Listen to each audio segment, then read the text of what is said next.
Once again, hello everybody. I'm Doug. I'll be the storyteller for the evening. Welcome to Vampire the Masquerade Dark City. And I would like to introduce our cast. My name's Angela, also known as Gangrel Kitty, and I'll be playing Lillith tonight. Hi, I'm Michael, and I'll be playing Hannibal Wagner. I'm Xylus, and I'll be playing Charlie.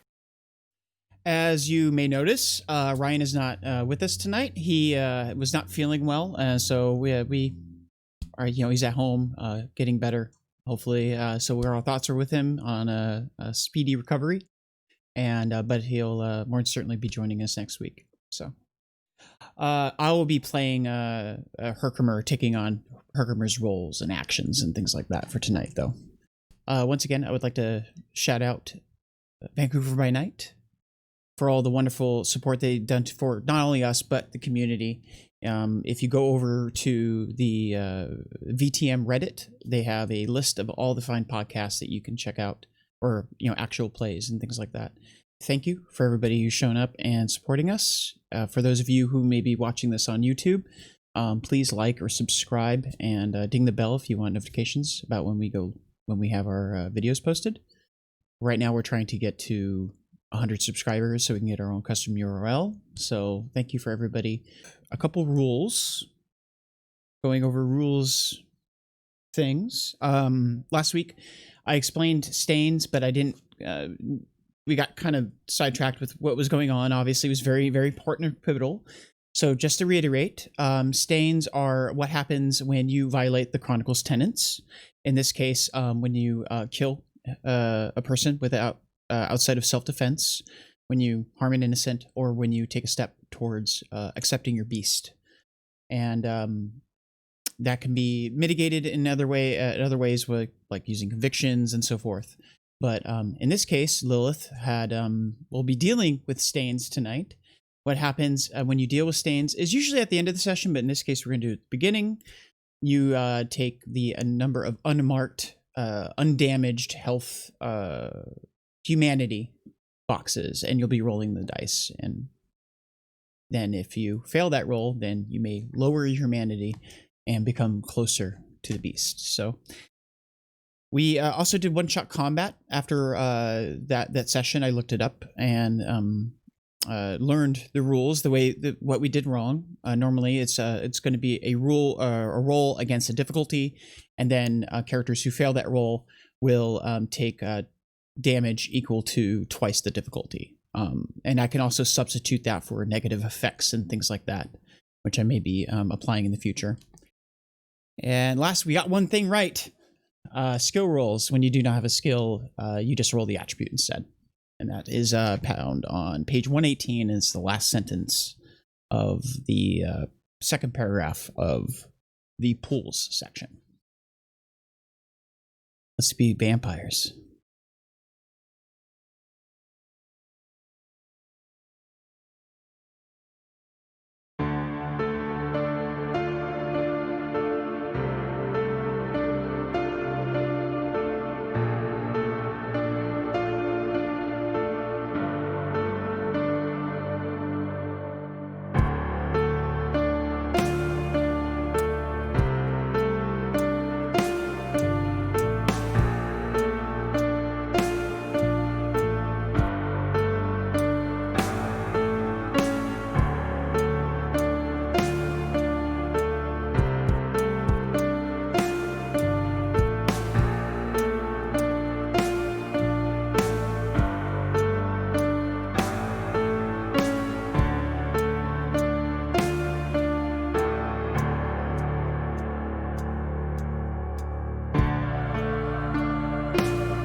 Punishment.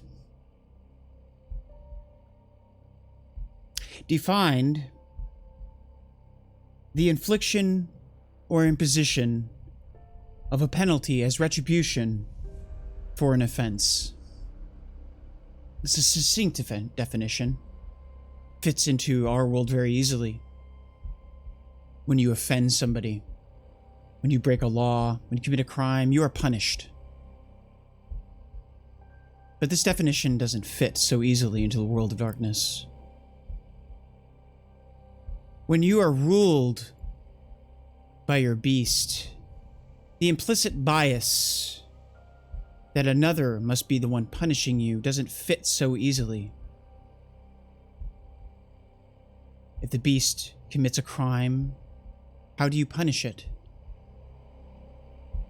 Do you punish yourself?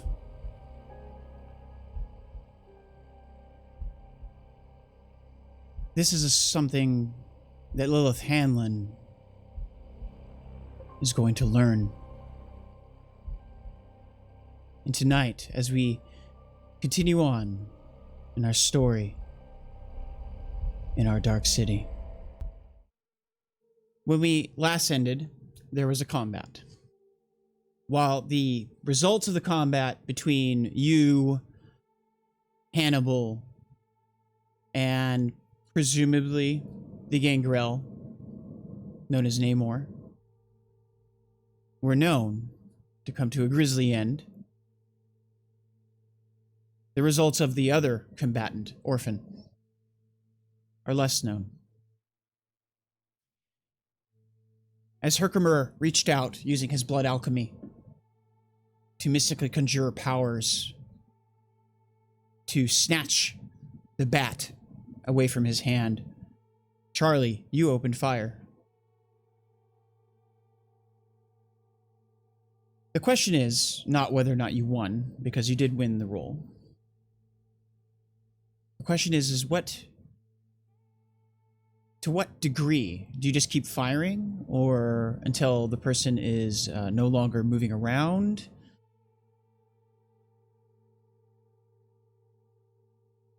Do you try to injure them, maybe, or? No, I'm pretty sure they're gonna stop moving, or I'm going past it. Okay. So you just basically haul off and just keep firing, reload, keep firing. Orphan loses the grip on his bat, starts taking gunshots to the torso and head. His undead corpse, fairly resilient to things such as gunfire. And you hear a sharp thwap, boom, as the bat goes hitting against the person's skull, eventually pummeling him into a restful state, presumably torpor. With the last gunshot and the metal ringing from the bat, which drops to the floor soon after that. All eyes turn to Lilith. Lilith, you turn onto all fours and rise to your feet. The animalistic fury of the scuffle had brought you both into a ball of ferocious clawing and biting and animalistic sounds as you felt your claws cleave into Namor, rupturing his chest in a grisly display of bone, flesh, and carnage. The last glint of his fanatical gaze meeting yours as the light of his beast, fades. And quickly, a withering begins. Decay that sets in as the body resumes its state of natural death. Well, you do not know how old Namor is, of course. Presumably, his body would have been long rotten by now, as the flesh begins to wither and peel away like paper that has been burnt. You are soon surrounded by ash that is quickly becoming dust and a faint remnant of a skeleton.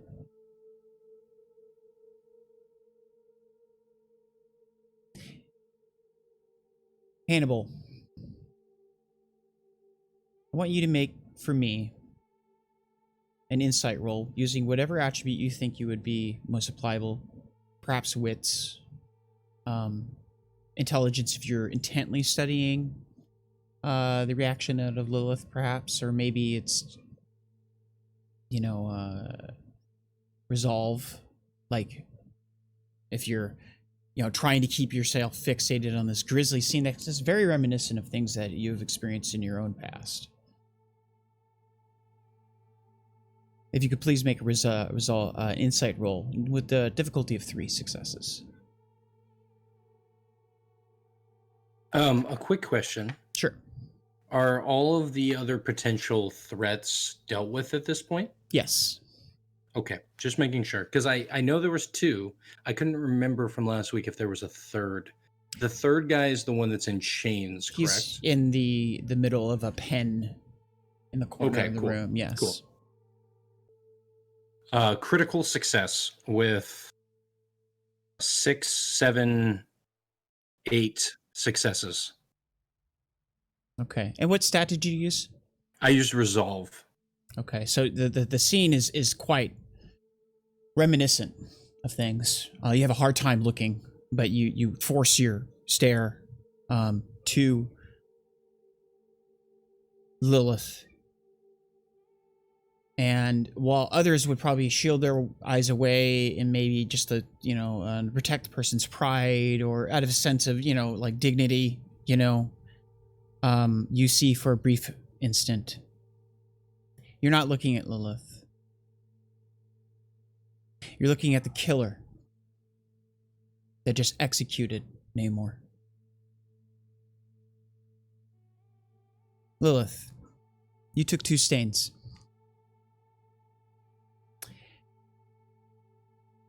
I'm going to write that down. How many? Now, when you fill in your stains, you fill them in my directions, right to left. So the farthest end of the right track. You'll cross them just like you do damage. And you'll tell me how many open boxes that you have, undamaged humanity boxes. 3. So you have a humanity of 5? I have 7 boxes that are filled. 7 boxes that are filled. So your 3 humanity that are is unfilled. 7. your humanity is 7. So you took 2, so you should have 1 undamaged box. It's the rightmost of the track. Okay. Oh, okay. I see. And you just cross it like damage. Instead of left to right, it's right to left. It's backwards, I know. Right. So if you could please roll 1 die for me. A red die? No, it's just a normal die roll. And you're looking for a success. I got a success. Okay. You're standing over the corpse. The remnants of him, ash, brushing off of you with the faintest movement of air as you arise. You're looking at an empty skull with withered, shriveled eyes that were once gleaming with a hatred for you. A fanaticism driven by a belief that you have not understood or cannot understand at this point in time. But you see a person. And you see your hands stained still with his vitae, which was deep within his body. Your hands, clawed and talon-like, are not human. And for a moment, the thought crosses your mind. What am I? This is not like when you killed Snowball.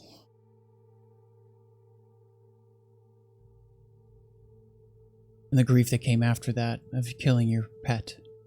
because of hunger, or when you frenzied on the individual known as Betty in the ambulance. This is something deeper. This is a conscious decision that you made. You feel an overwhelming sense of guilt, more profound than human beings would, because of the isolation. You're suddenly aware of the distinction between you and life around you. And you are very aware that you are a dead thing. You retain your humanity.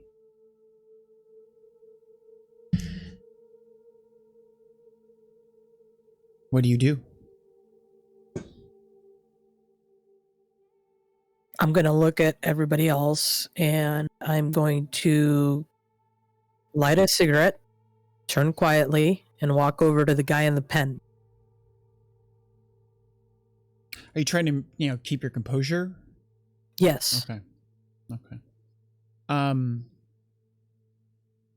How successful, without rolling, how successful do you think that you would be maintaining? I'll probably throw up before I make it to the pen, but yeah. So you're visibly shaking and... Yes. Okay, so the rest of you see Herkermer's like, holy shit. And he seems to be intently studying you, by the way, like, because to him, this is the first time he's seen a kindred slay another kindred. And he's more focused as soon as you walk away on the corpse and seeing what happens. But other than that, he goes down and basically is just standing there watching the rest of you while he's observing the corpse. Starting with Charlie, what's your reaction? What do you do? Charlie's reaction is a bit more as if it's normal. He doesn't really put that kind of gravitas on the moment. So it's kind of like you see that she's having a difficult time, but she's maintaining her composure. This has obviously been traumatic, like an impactful event, but it does happen. This is kind of the, not a callous disregard or anything like that. Just like this is going to happen. It'll get better in a moment. After she has her feelings, after she's allowed to. Yeah. Okay. What are you doing physically? You were on the banister on the balcony. You see Lillith walk over to the cage. So Charlie will do a mag check. Sure. And he'll start walking down towards Lillith. Okay. Hannibal. Lillith walks past you. Do you do anything while she walks past? What are you doing? It's fairly obvious that she's affected by this, by the way. Yeah, with my insight roll that I did, does that continue on, like seeing through this facade that Lillith is putting on, or was that just? I would only say for that moment? I would say for the moment to see the fact that she was struggling with her humanity. That was the intent behind the description. Obviously, that's a very natural thing after this action, but you will glean more insight because of the successes that you had into her. So for everybody else, obviously she's shaken up. Right? She is very confused. She looks like she's a disaster, but it looks like she's trying to pretend to keep it together. Okay. What is going on in your mind that you may be that Hannibal would be able to glean because of his insight? Why did I do that? How did this happen? What the fuck am I? What the fuck? So you kind of see that displayed in very subtle ways because she is maintaining a calm she's maintaining a facade. She's trying to hold it together, but you kind of get that empathy off of like the state of mind. that she's in and what she's saying, what she's sort of thinking at the moment.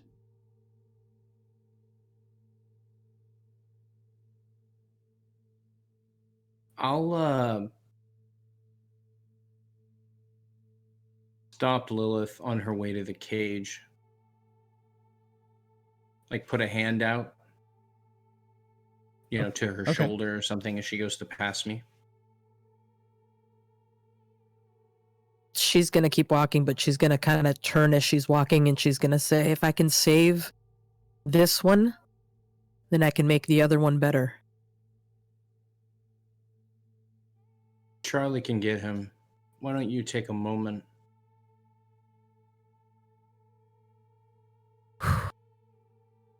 Take a drag from her cigarette.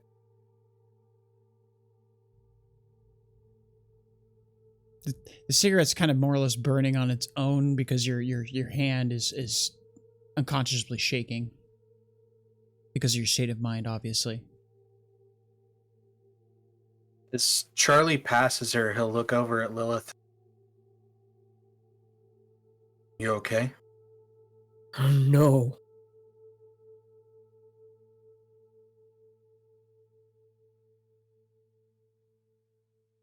No, it doesn't feel like it.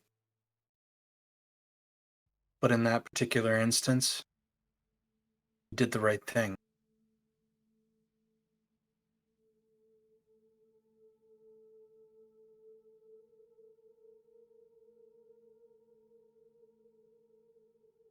Thanks.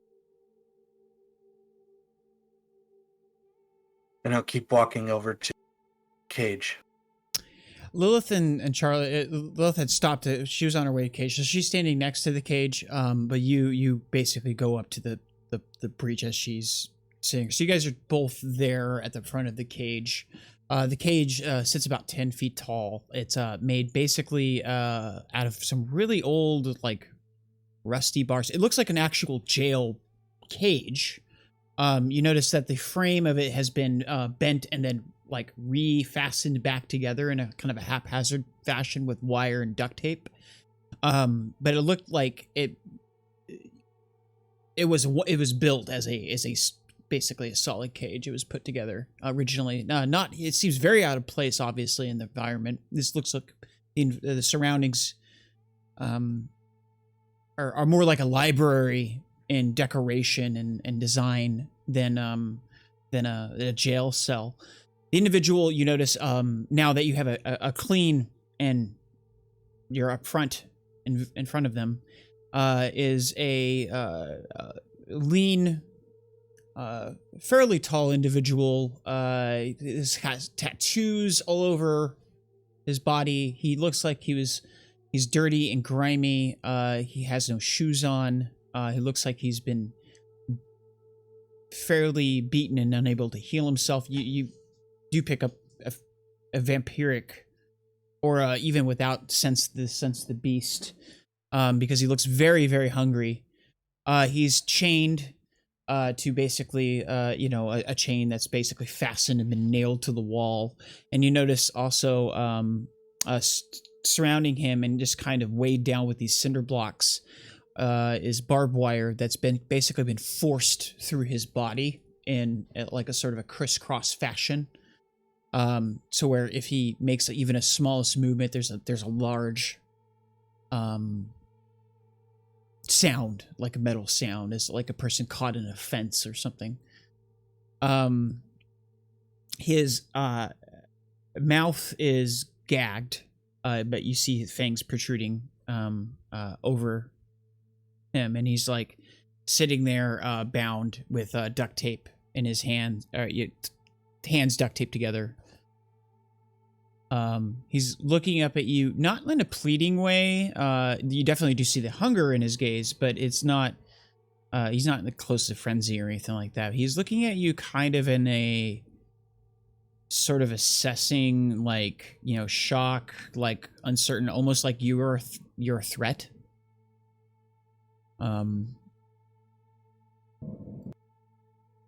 Yes, that's Lilith. I will move forward and put a hand on Charlie's shoulder. Let me handle this. I know how to make it so it doesn't hurt as much.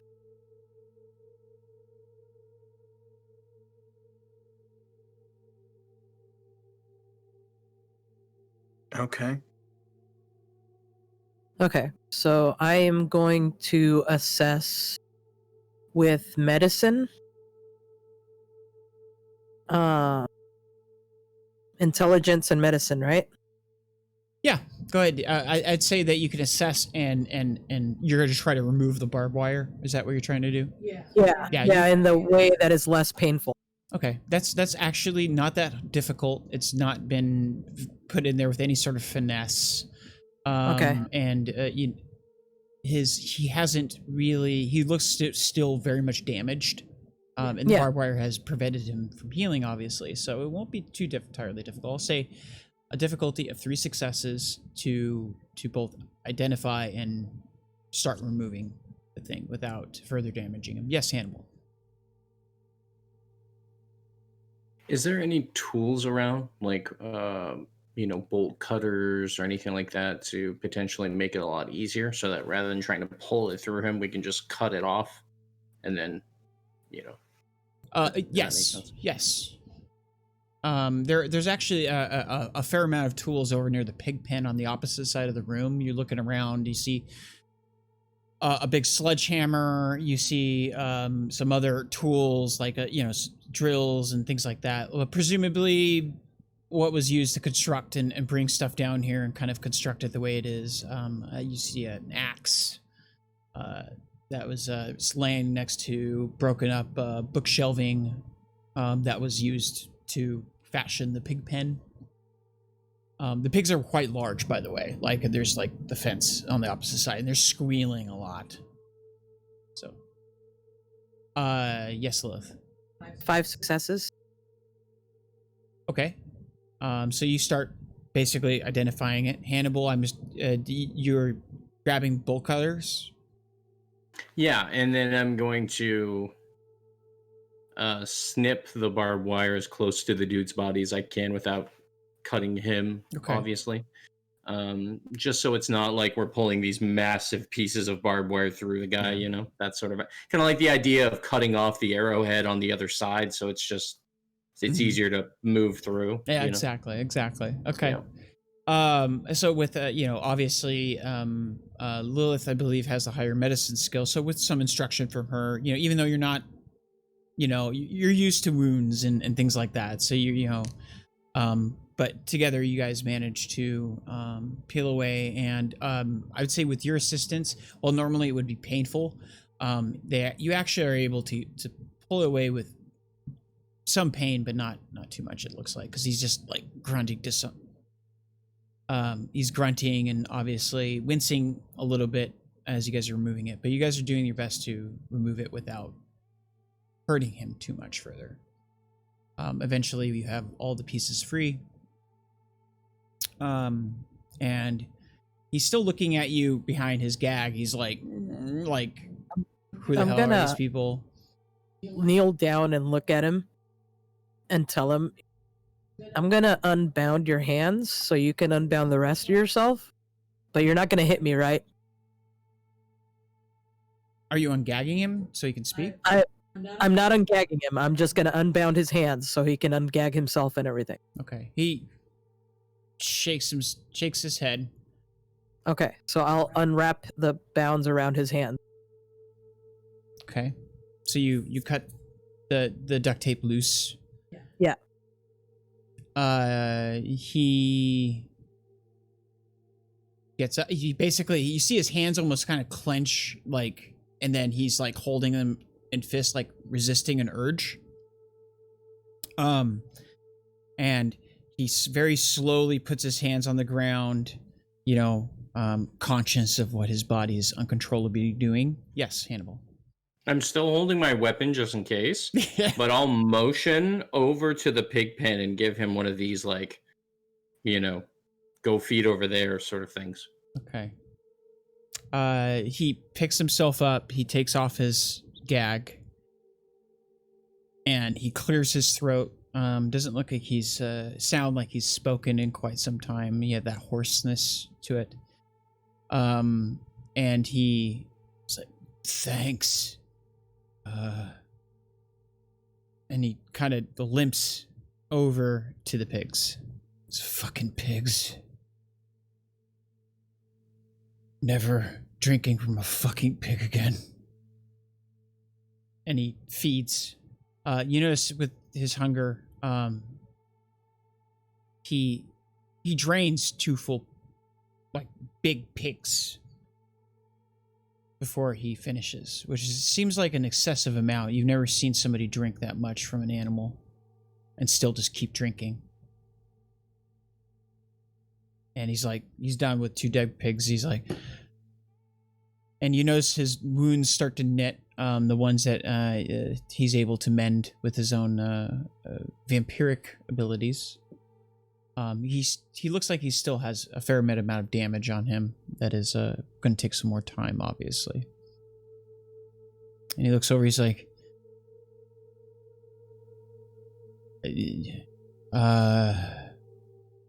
thank you. You're welcome. What's your name? Name's Deacon.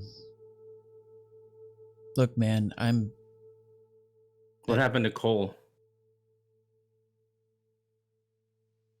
Cole's over there, and he points to a body, or the stack of bodies, human bodies for the most part. It's destroyed, man. This fucking idiot came down here thinking he was just gonna have his way.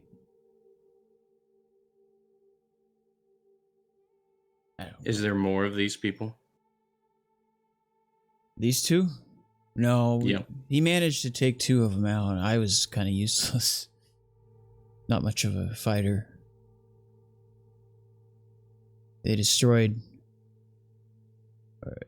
Cole, destroyed 2. A leader, one of his flunkies. And then, Namor over there destroyed Lisette. And, I'm gonna say one of you, you can decide who, can make an insight roll. I'm gonna give you one of you the opportunity, but it'll be your choice who will take the insight roll on that one to learn, to see something for a moment. Only have 1 insight. So I have the highest insight pool then? Are we doing it? Do you want to do it, Charlie? You can just totally do it. I don't care. It's not a difficult. sure. It's not a difficult one. It's only going to be. Okay. I'll give it a shot. It's only going to be 2 successes. Given the fact that everybody's kind of observing, right? Yeah, when Charlie is watching him, Mm-hmm.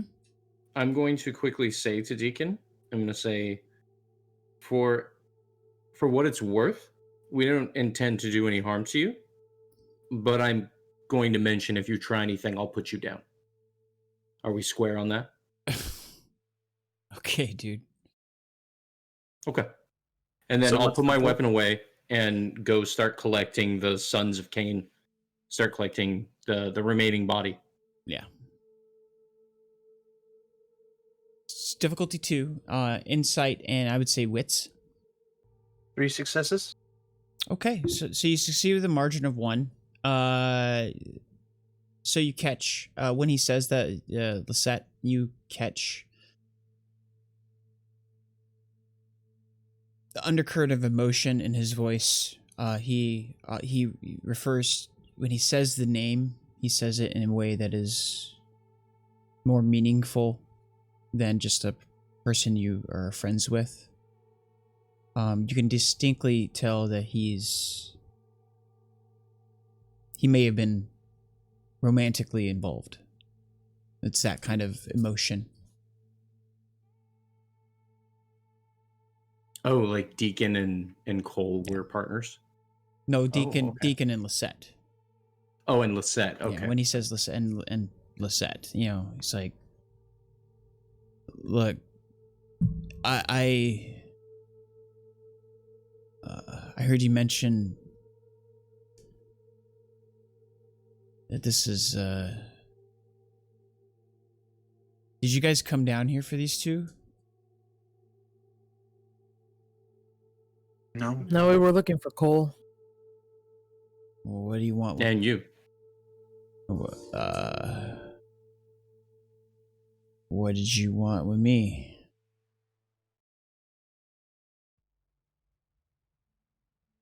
Your coterie. You still hold this territory. Then you disappeared. The Red Queen thought you skipped town or that you were dead.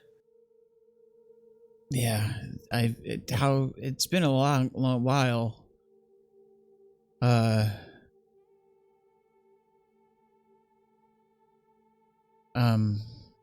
Okay, so now what?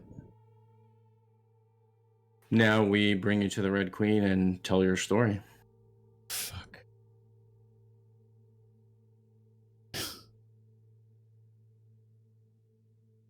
You want to just undo this entire thing, put me back in the cage?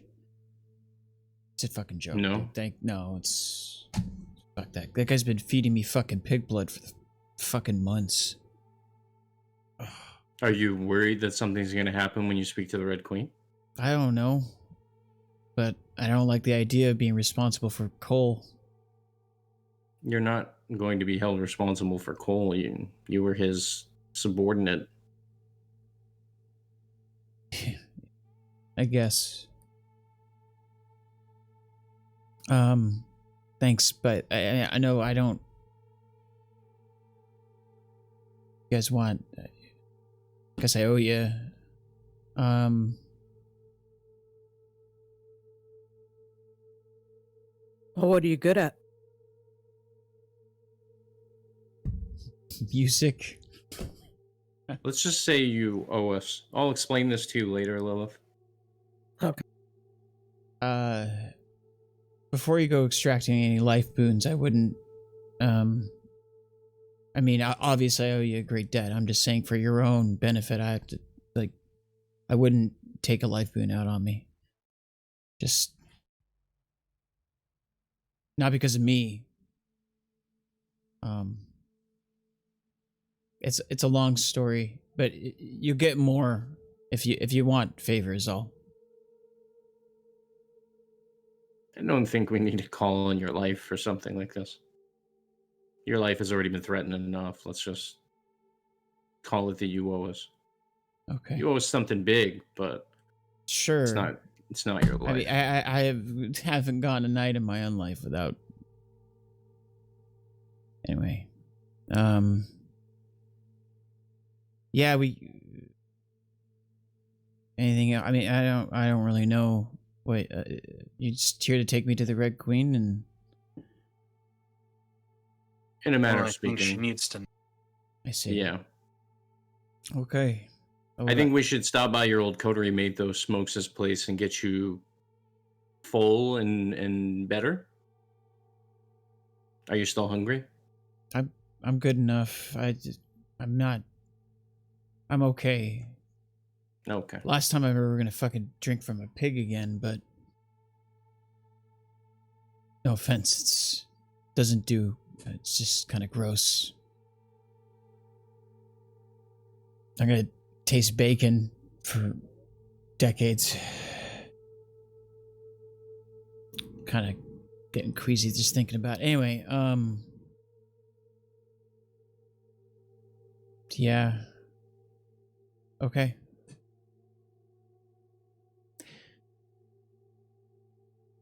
What else do you guys do?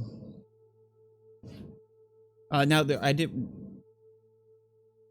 don't have the map overlay prepped because that would We don't need.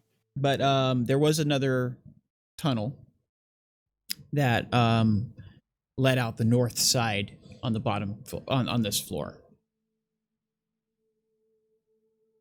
So what you have, just to remind ourselves what's in the room, there's like the couch with the TV and Christmas lights adorning the ceiling and kind of being strewn around. There's the cage, obviously, which is empty except for the remnants of the barbed wire and chains. There's a big stack of books just below, just south of the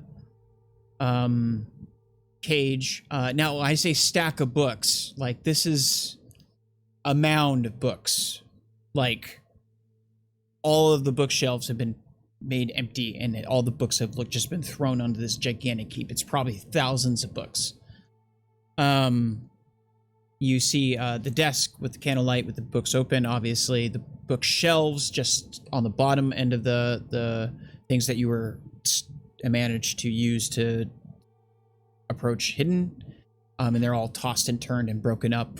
And then the pig pen just next to that. And then going back around to the top of the room, there's a hole leading into, once again, what looks like a dirt sort of tunnel. Yes, Lilith.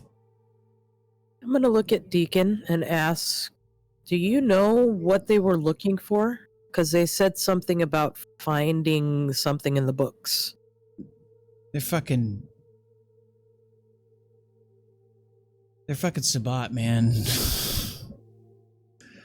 They were looking for fucking cat. Like, they were looking for some stupid ritual or something. Some sort of secret. Like, they thought that he was the guy who, that there was like some sort of ritual to bring about and summon Cain. Some crap. And the caster was gonna come back and destroy everybody, and it's fucking wingnuts. They didn't have two brain cells. Caster. Are you new here?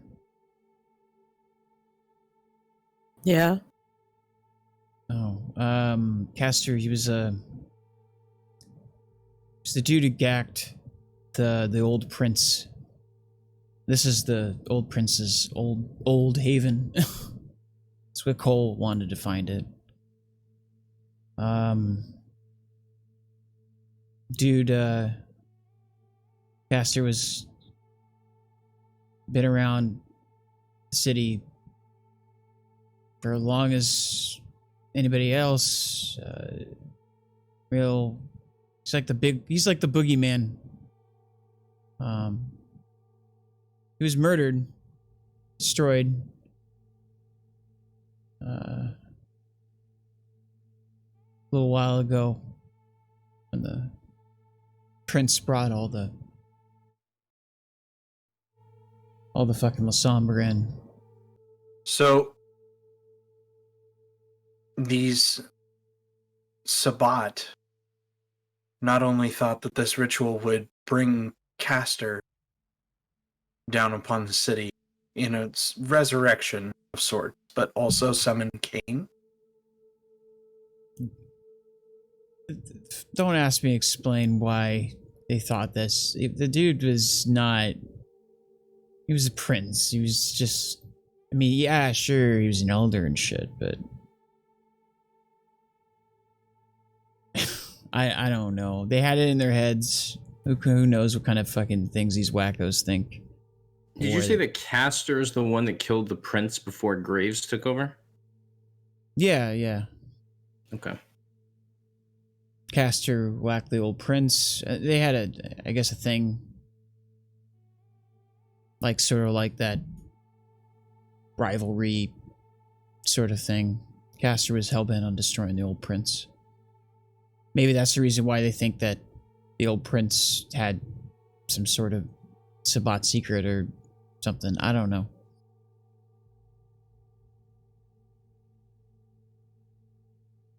But yeah, that happened a little over a decade ago.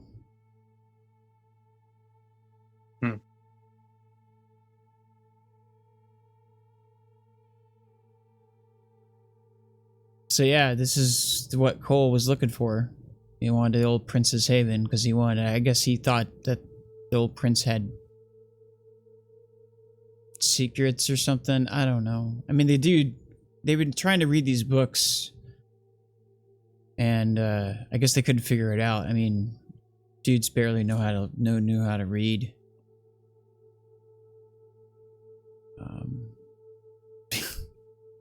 Yeah.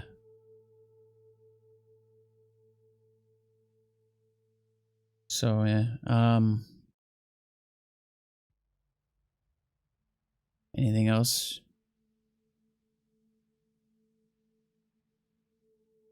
I mean, I can tell you what I overheard. Mostly it was just orphan bitching. Every once in a while. Why don't you tell us about this on the way out of here? Seeing as there's no other members of their group, we should get this guy back. Yeah. And let's get out of here. Yeah, I think that'd probably be good. Yeah, we can talk on the road. Sure. So, what are you doing?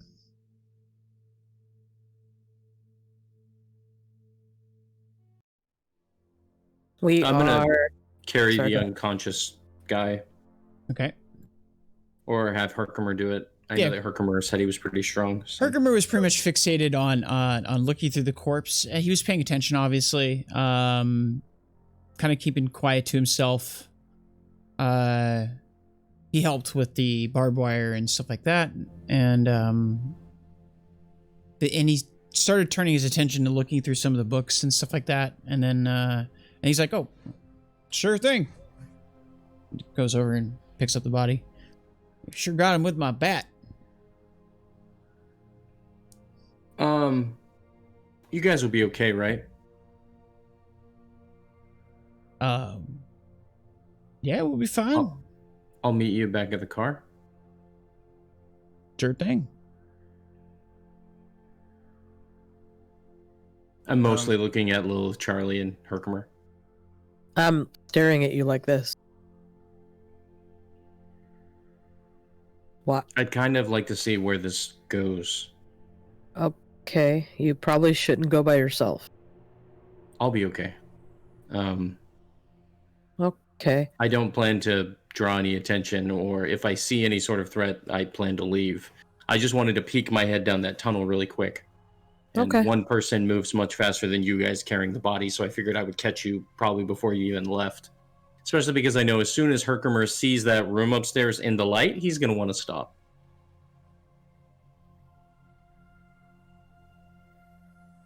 Okay, so I will continue moving with Charlie and company. Okay.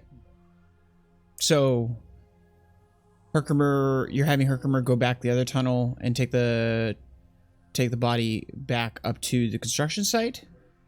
Yeah, basically head back the way we came. Okay. And I want to see where the other direction in the tunnel goes. If there's more rooms or if it's like an exit or something. If it leaves deeper, I'm just going to turn around and head back. Okay. I don't want to go deeper. I just wanted to see if it was a different exit or something like that. Yeah, the tunnel extends more or less a straight trajectory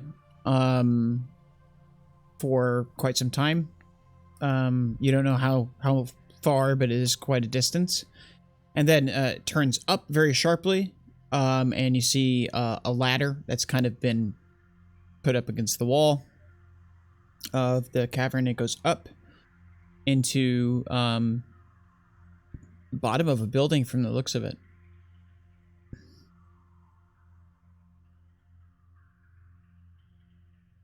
I'll jump up there. Just Okay. go up. Okay, so you jump up there.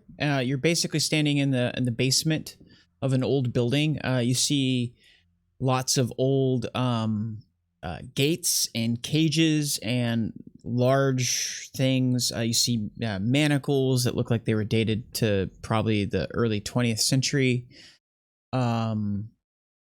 You see desks. You see stacks of old like the classic black and white clothes that people who were doing time wore. You see an attic or a basement sort of ladder that leads up to a prefab sort of flooring. Looks like at some point maybe the ceiling had been replaced. And in that there is where the steps go up, there is a hole, and you hear above you somewhere distinctly with when you get to the bottom of the steps, you hear lots of sewing machines. After a minute, you can identify them like shh. I'm going to sneak and then peek up there and see what I see. Okay, you sneak and peek up. You basically the stairs exit into like a small closet. There's a over the top of where you are is like a metal rolling shelf or something. You could see though through the crack of where the into the next room, and you see basically rows of people crammed together in basically what looks like a sweatshop sort of arrangement. You see people, very narrow lanes with tables and lots of sewing machines, and they're like the interior of the room is not very well lit. You see along it's basically been cleared out with everything except for what's necessary for whatever it is they're doing production wise. Do you see alongside the walls though, you notice like telltale signs of where there may have been like mounts where the cages and things like that. Like this may have been some sort of jailhouse back in the day, but now it looks like the back of a sort of workspace. You see crowds of people just kind of packed in and just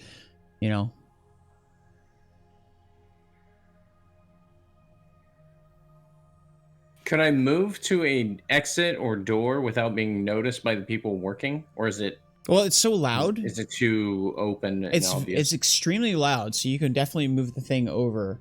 The curtain covers the main visibility because you're at the floor and you're able to see in, right? But there's a curtain that covers the entrance, so you can get up and move the thing back, and then you can peek through the curtain and you see like a hallway that leads down to maybe.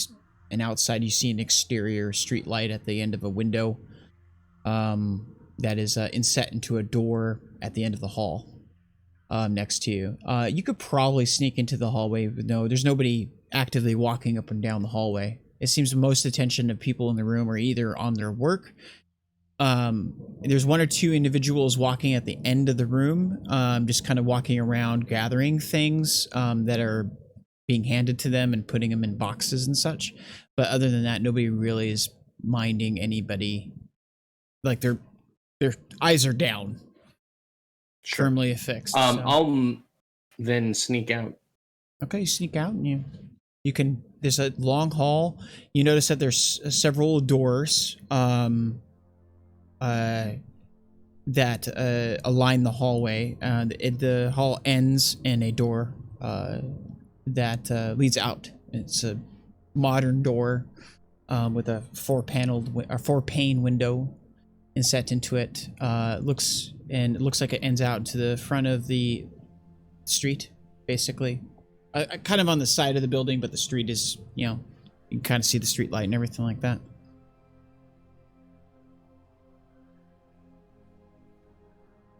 Can I locate where I am compared to the hospital? Yeah, you're definitely much more north of the hospital. You could see. You think you're probably still in your territory. Because that was going to be my next question. Was, am I still within our territory? You think this is still within your territory? Give me a. Now this is going to be your choice, and this is going to matter, right? It's an intelligence plus either streetwise or insight or investigation. One of those three skills. I will use streetwise. Okay.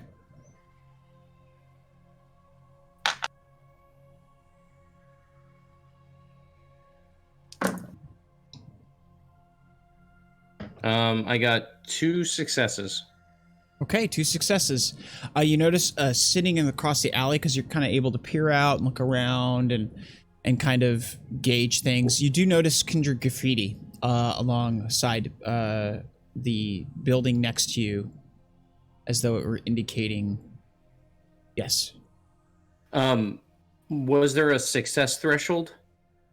Yeah, 2 successes is generally just. I was just checking. I was going to say if I didn't hit the success threshold, I did roll a skull, so it would have been a bestial failure. So that's what I wanted no. to check.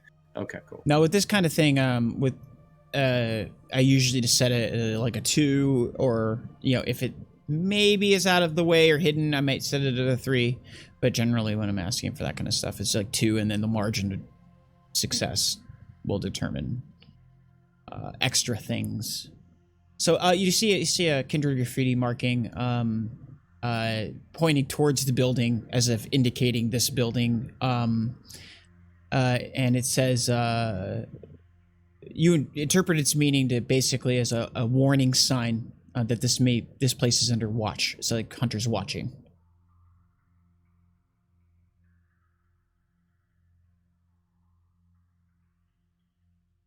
Okay. Yeah. Well, I will scoot on my way then. Okay. So you head back to the hospital, to the car, basically. Meet them at the car. Okay. Or actually, you know what? I might... Yeah, I'll probably meet them at the car, just because I figured Charlie probably has it handled getting the guy up and through the hospital and all that. We're about ready to find out. So, Charlie, you, Lillith, and Herkermer go walking back to the to the subterranean construction site. And Herkermer is carrying the body of the individual orphan, and Deacon is... I'm presuming you're not letting him trail behind, so he's probably in the middle of you. Yeah. And he's just kind of limping. He's shaking his head. He's like, so what now?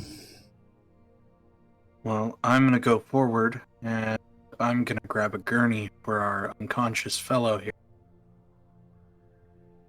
We're going to go out the loading dock where there are no cameras. And then we're going to hop in a car. We're going to take a drive. All right. Then he grabs a hard hat and a safety vest and makes himself look like a construction worker. Just in case. I'm not going to look like a doctor with these, man. Just saying. So, Charlie will walk out and find a gurney. Yeah. Down in the basement, since, the morgue exists down here, there's quite a few gurneys that are lined up across there, empty. Usually waiting to have linen changes and that sort of stuff. Or, maybe they're just there in case people need to pull up extra ones up to the top floors or better floors. So they're just kind of waiting. You can find one very easily. So he'll go and retrieve the gurney and then wait at the exit and then put the gentleman on the gurney. Okay. And then begin to wheel him out. Okay. Lillith, while you're sitting there, standing next to Deacon, if you could please give me a streetwise and wits. I got 3. And one of them was the red one with fangs.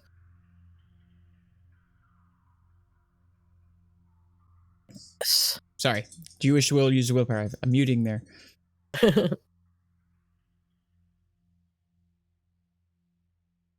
So 5 now, total. Okay, so you notice while you're just sitting there, standing, and as he was putting basically the construction clothes on and sort of fixing his shirt and everything to make it look like not as torn up or as messy,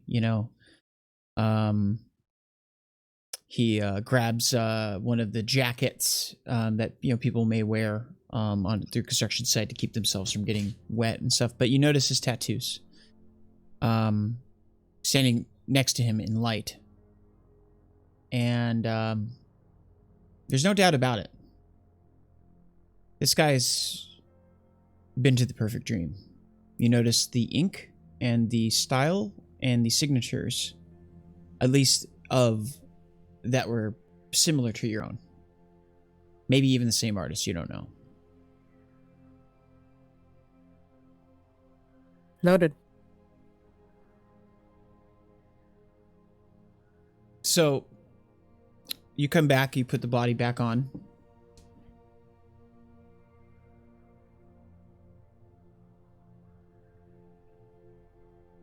You guys ready to get out of here? We're just waiting for Hannibal. Yes.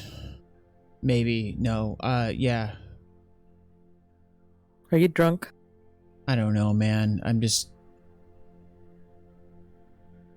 Is that you, or is that the bacon talking? I'm just walking. It's... I don't know if it's going to be just going from one thing to another, man. That's my existence.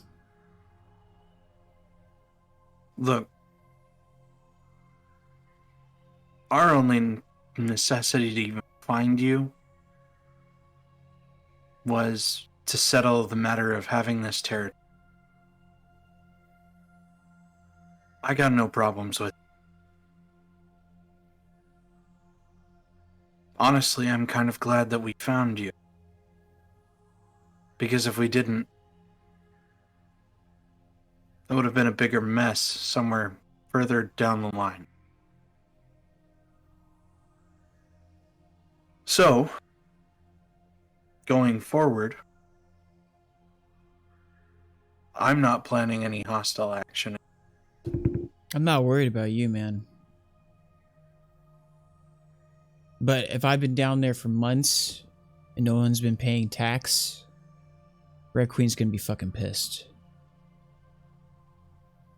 Now, she may not take it out on you, because if she just gave you a patch, you know, I don't know why, you know, whether or not she would or not, unless she doesn't like you, of course. But she'll most certainly take it out of my ass. Do you... it has nothing to do with me. It's my sire. I Who's your think your sire? sire had it all taken his ass. No, Andrew Cole wasn't my sire. Oh, am I mistaken? Is it the other way around? No. Basset was Cole's kid. I was... My mistake. Let's just put it this way. My sire isn't on the Red Queen's friends list.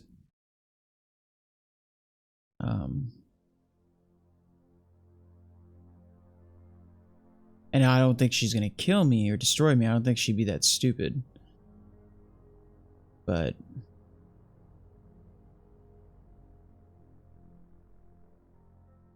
I have a question. What's a Sabbat?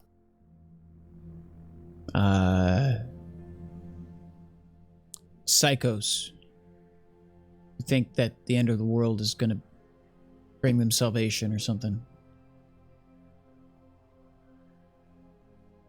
Take death metal,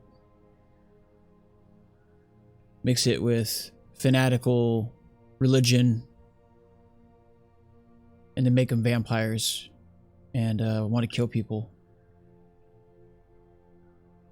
That's Sabbat in a nutshell. I mean, at least in my experience. I don't have much experience with them, so... Well, I guess I do now, right? But yeah, I mean, they didn't make any sense half the time. I don't know, fucking wackos.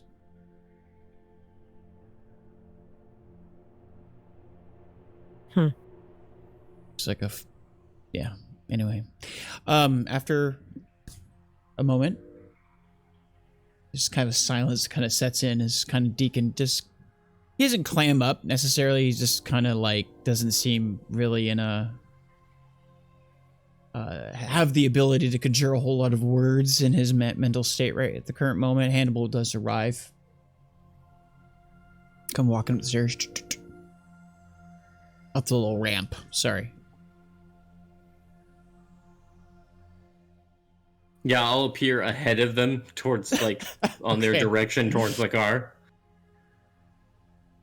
He's just like, yeah, steps out from a corner. I'm ahead of you.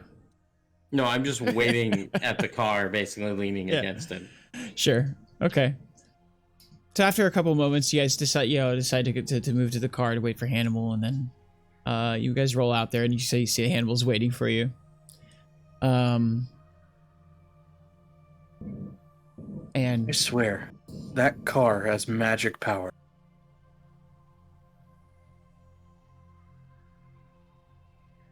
yeah, it's a sedan. They're totally magical. I don't suppose I could bother you for a change of clothes on the way out. I mean, like, it's kind of like, it's hard to concentrate covered in pig shit. You know what I mean? I mean, it's where do hard you to live? concentrate smelling. I don't care, dude. Just a t-shirt and some ripped jeans and I'm good.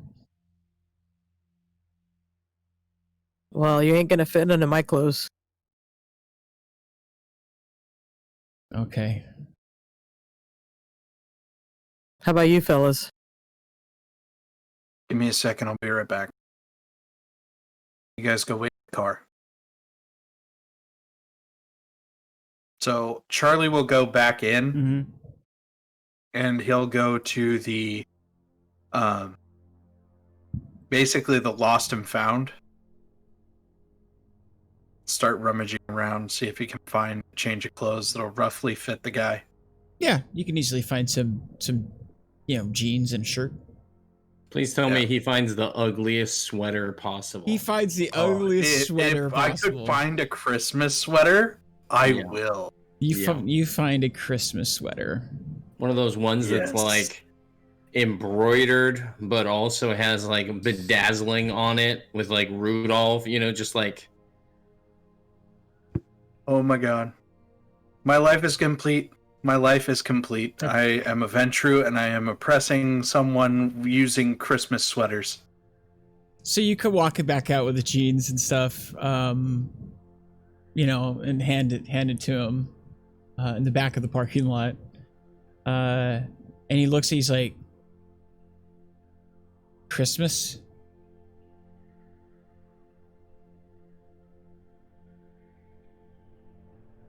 You're not Nosferatu, are you? No, but I think our receptionist at the Lost and Found might. He rips off the sleeves, and he kind of tries to make it a little bit more metal looking. And then he slips it on, and you see actually as soon as he changes, and he doesn't have any modesty. He's just like, he just takes his pants off, and then. And you see that when he does, he has tattoos like going from shoulder all the way down to down below, beneath his knees. Almost a full body sleeve. And puts on, the thing. And you notice actually, like when he puts on the clothes, even though it's like he looks really goofy in a ripped up Christmas sweater, he's kind of made it work. And he seems actually a lot more cognizant and with it. He doesn't seem like as walking through a daze, like he had just been tortured pretty much. He's like, oh, thanks, dude. Mm-hmm. Yeah, I think happy holidays. You just want me to get punched by her, don't you?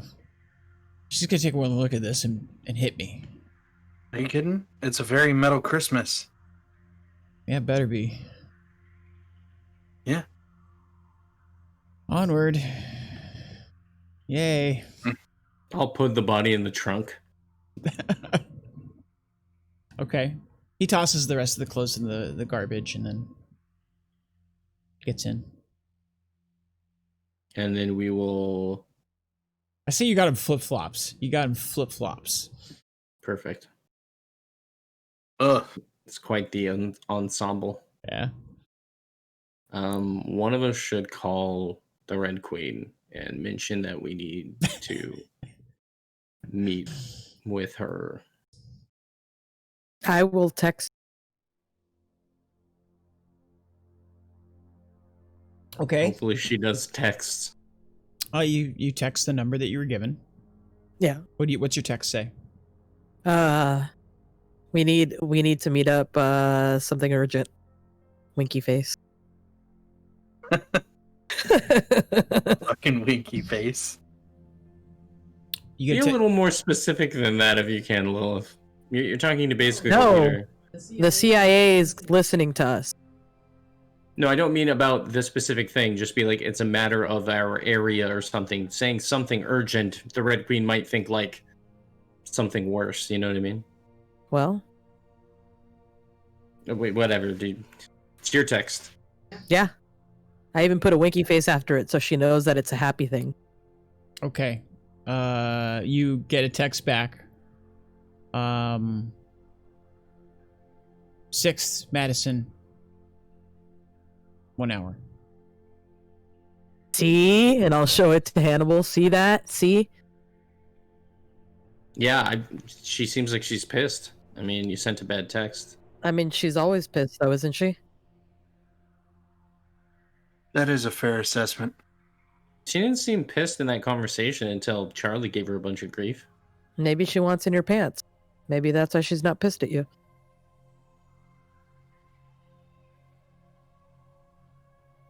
I say work it. Are you talking to me right now or to Charlie? No, I'm talking to you. Herkermer pipes up and he's like, I think that she's made a great impression. She seemed to like me. Now she likes Lilith. Good texting skills. Yeah, thanks. High five.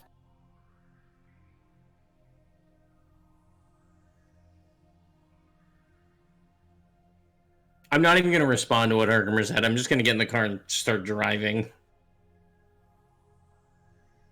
Okay, so you guys drive to 6th and Madison. Yeah. Okay, so On the way over, sure. we will pull out a flask and take a few sips from it. That we were talking about. Oh, okay. So you basically take out, it's like kind of a boxy thing. They're like self-contained. They have their own coolant. They're made of solid metal. You can see it with a strip of see-through thing, so you can see the vial that's containing the liquid. And then so you open it up. I thought they were more like the work thermos. They could be considered that, but they definitely have their own electrical cooling thing. So they are they're quite bulky. Overall, and they do have a battery life, so it's like, okay, you could take one out and feed off of it. It's not a problem. So you slake with one hunger. Mm-hmm. So you're drinking that right now? Yeah. What's that? Food. Box juice? Huh? Box juice? I have dietary restrictions. What does that mean? He's a Ventrue. Okay, so what does that mean? They're picky. They can't. They don't like to feed off of. If I were in our friend's position here, where I was forced to eat pigs, I would probably die. Oh, that's rough. That happens? Can. They can feed on other things. They just don't. It's hard for them. No, I would die. You would literally die? Yeah. You're already dead, dude. I hate to break it to you. I mean, So I'm calling bullshit. spoiler alert, should probably put that up there. So what happens if I replace that thing with pig's blood? Then you kill me. You probably shouldn't do that because he won't. If he's drinking it, he probably needs to drink it. Unless, Well, fair.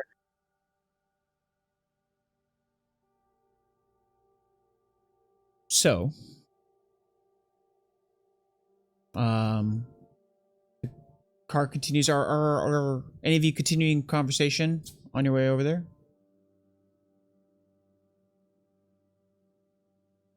Okay. So you guys traveled to 6th Madison. Once again, just for those of you who weren't witness or don't remember from episode 2. There, 6th Madison is a large warehouse. Or episode 3. Maybe. I don't know. Large warehouse with a building adjoining it on basically the shore of the river, and overlooks has a skyline view of the west side of the river. It sits in between the two magnificent tall beaming bridges. The neighborhood surrounding it is more or less a urban corpse of itself, with blasted, broken out buildings and dilapidated ruins of buildings that have been condemned or deconstructed and left to sit. So as you guys drive up, you notice that this time the parking, there's nobody parked where you parked last time, so you do not see any of the luxury beamers or motorcycles or other conveyances that assume that the other kindred took to this event or to this place last time you were here. You come walking in through the hole in the fence. You still very much feel eyes upon you. Yes, Hannibal. I don't want to leave the body alone at the car. And I don't want to carry it inside in plain view. Oh, you want to drive the car up?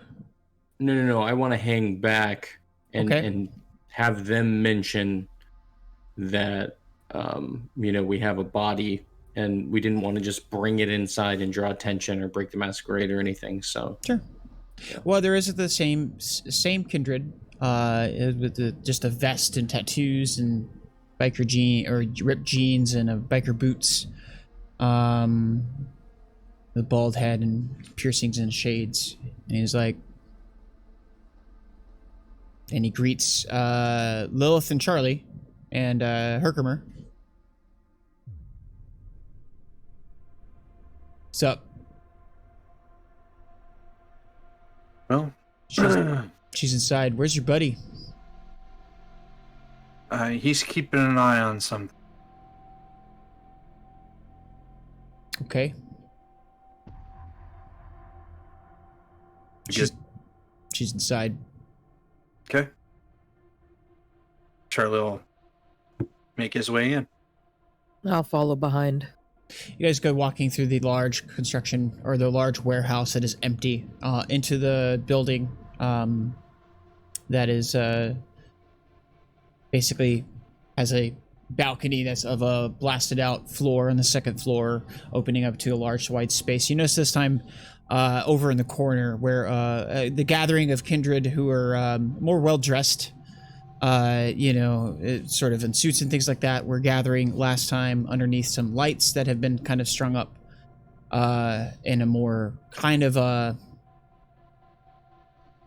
like more made. There's some couches and there's a large table in the front of it. It looks like it's more of a sort of a place to sit and so forth.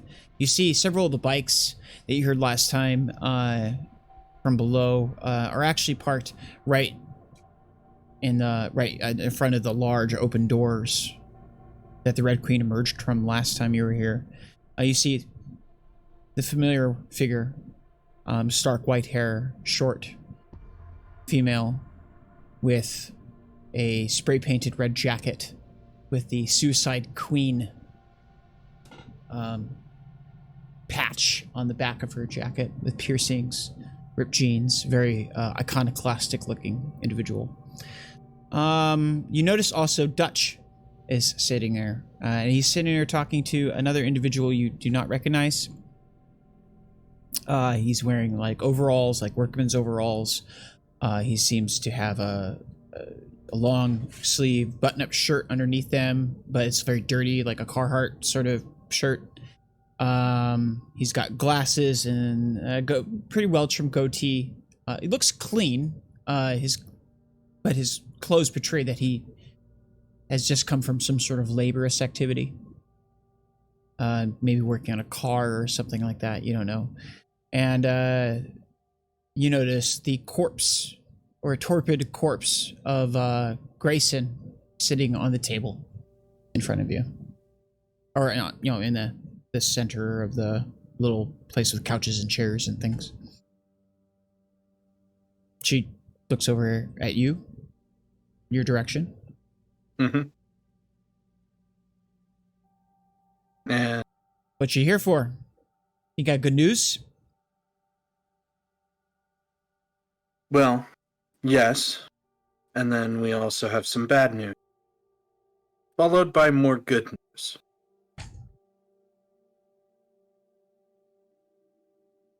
Good news is we tracked down Cole's crew. The bad news is they were apprehended, and most of them were taken out by Sabbat. The good news is the Sabbat are dead. Or captured. Sabbat. Yep. Okay. So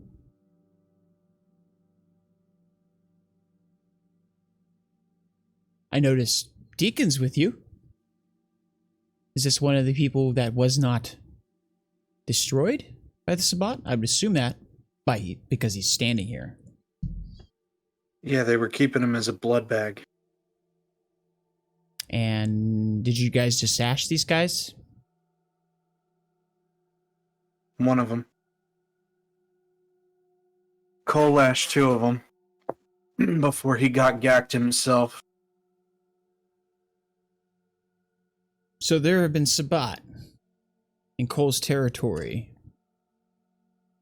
for months. However long he wasn't paying the tithe, I would assume that's why. Because he was a pile of dust. Well, good work. Guess the patch is yours then. Is there anybody else that hasn't been destroyed that I should be aware of? The Nosferatu. Nosferatu. She looks over back at, you notice the figure of Books standing there. The scrangly looking guy, scrawny guy with glasses, fidgeting, looking very nervous and paranoid. And she's like, Smokes Malone. Yeah, he's Nosferatu. Was Cole's crew. Kind of loud guy. Yeah. Just like, huh. So, Smoke. I think I remember that.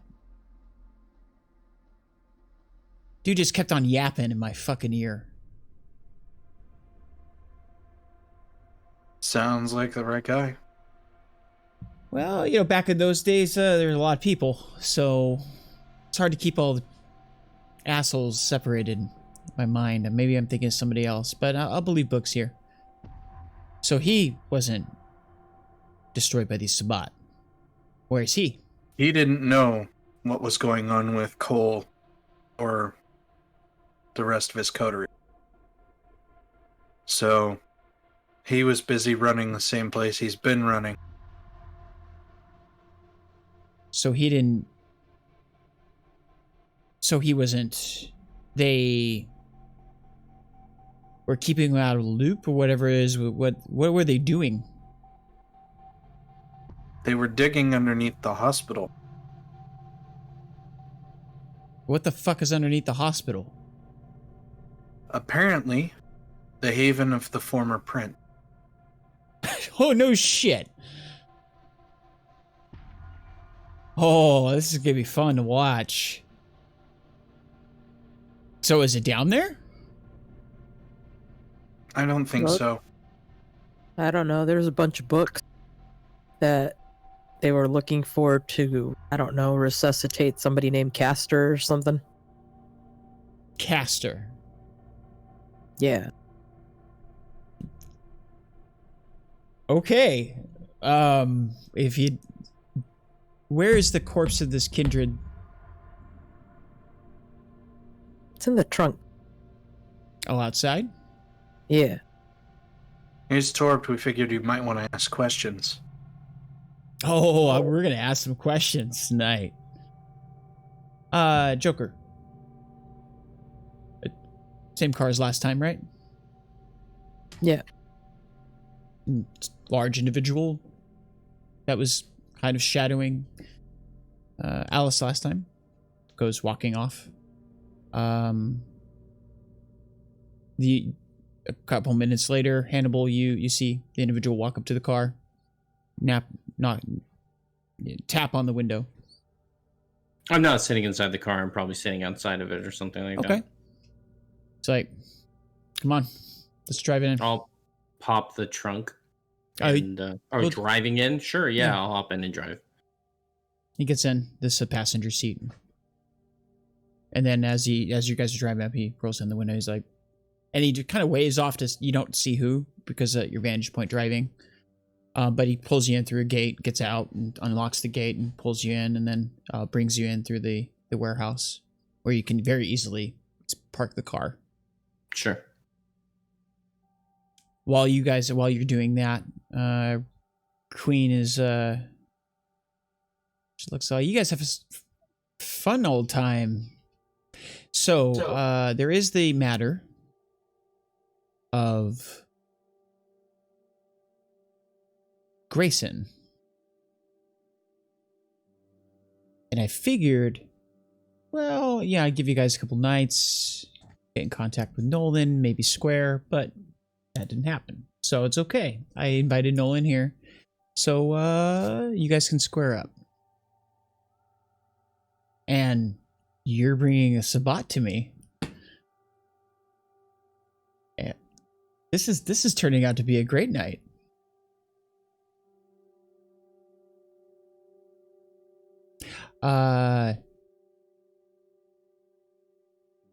Deacon. And right about that time you come walking in, Hannibal, to hear her. You've been gone, you haven't paid your dues in 8 months. And as far as I'm concerned, that's on you. We'll have somebody reach out to Smokes and square up with him. But Books has you down all as part of the same coterie. And you owe. I'll give you some time.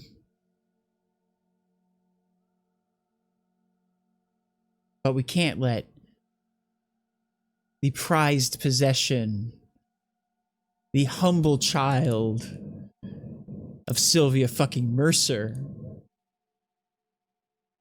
get off without paying his debts. Can we? So, that's on you. 8 months. However you want to square it. If not, well, we'll just run you down. Yes, Charlie. Have I heard that name before? I feel like I have. That's going to require a politics and intelligence. I know you, Xylus, have heard that name before. Because I'm reusing a name, but I like the name.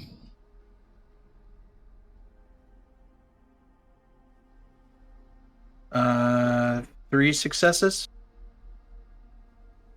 Okay. Yes, Hannibal. Can I do that roll as well, or is this a cam only sort of thing? It would be Camarilla only. Okay, so, and because Charlie was involved, he would know. Okay. 3 successes. You do know, you've heard of the name Sylvia Mercer. The only thing that you know about her, other than she's politically influential within the Camarilla, is that she's one of the few elders that has remained in the city. Most of the elders over the last 10 or so years have been leaving the city for reasons you don't know. But they have been leaving behind coteries and the children to take over while they are gone, wherever they are going. Sylvia Mercer has not left, though. Helen spoke of her a couple times, and always with the respect that one would have of a peer. So, you all square it up however you want. Otherwise, I'm hunting you down. But I'll take it nice on you, because you are over here on this side, and having you over here as one of us pisses her off, so I'm not going to say I'm not going to have a little bit of enjoyment. And Cole was a douchebag anyway, so it's kind of like not fair, really. I mean, your special circumstance being what it is. Now that we have a body, is this the she looks up at Hannibal. This the douchebag I was saying, the Sabbat? Yes. They referred to him as the name Orphan, and they called themselves the Sons of Cain. Well. You see, I would love the privilege of just waxing this guy or torturing the fuck out of him. But I can't do that. This is your spoils. What? It's on your patch. Grayson was on your patch. So I'm going to make you a deal. You get to question either Grayson or the Sabbat guy. Because somebody's dying tonight.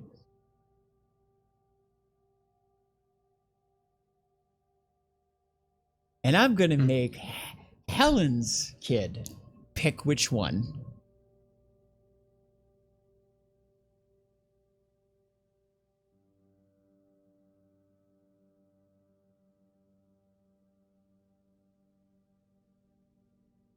So she's implying that whoever we question is the one that's dying?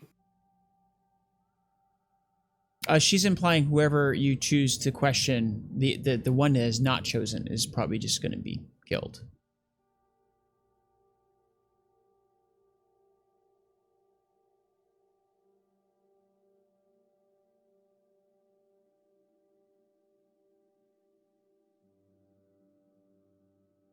Don't worry. Your guilty conscience. I understand fragile feelings and all that kind of stuff. But here's the simple fact of the matter. I don't give a fuck why the Sabbat were here. They were here. And I don't give a fuck what Grayson did or why he did it.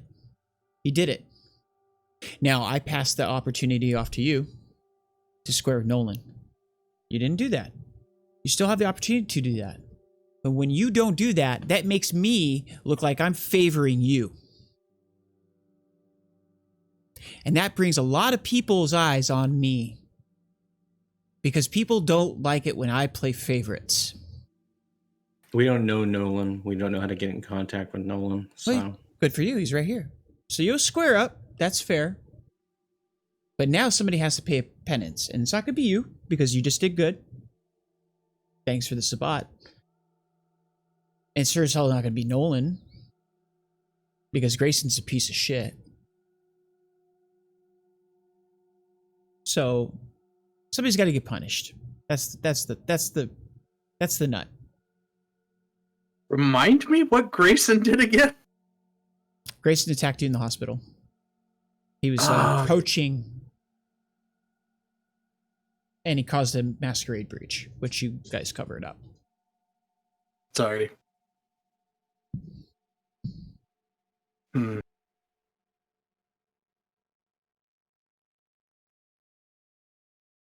So, prize people, which one? I mean, You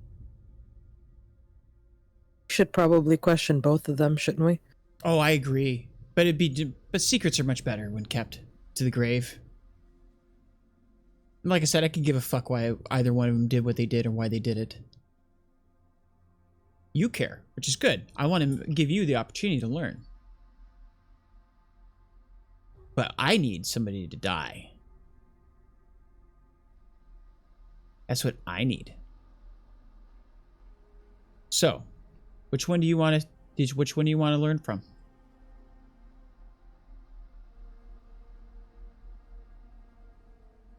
After that, you can decide whatever you want to do with them.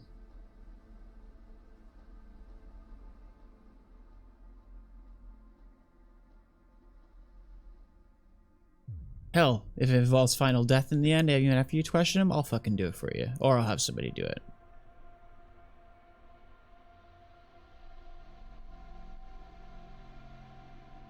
I'm going to recuse myself from this. We return back to that moment. Which one is it? Because somebody's got to die tonight. Hannibal. As she says that, putting Charlie on the spot, Hannibal is going to speak up. Sure. Can I ask you a few questions before Charlie makes his decision? Okay. Just some clarifying things. Mm-hmm. You refer to yourself as the arbiter, the judge, correct? I'm the one who keeps the peace, yeah. And you keep the peace between the different patches and the different coteries that those patches have been given to, correct? Yeah. And you don't want to show favoritism to anyone, correct? No, I can't show favoritism to anybody. Sure. See, I wish we were all, well, holly la, holding hands, hippies in the fucking forest anarchs like back in the day. But ever since, well, history happened, and I've been put here in charge. There's a lot of motherfuckers who want things differently. Okay, so what you're telling me then is that you're not a prince, right? No. We aren't individuals who serve you individually, correct? No. We are coteries who have been given patches, and you keep the peace between us. Yes. Okay, so then I'm just going to say that based on what you've just said there, why would you have the power to decide that Charlie gets to make that decision? Why wouldn't it be our coterie and our patch that gets to step away and make that decision?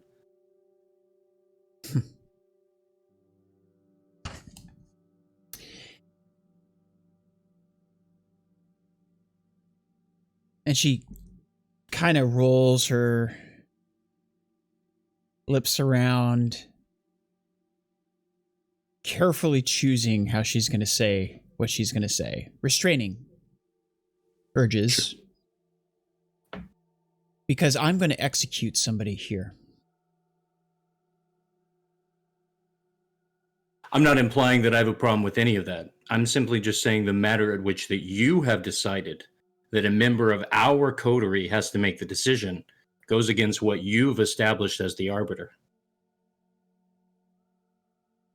I establish what I establish because I can. Because nobody will stand in my way. And if they do, I'll roll over them like a fucking freight train.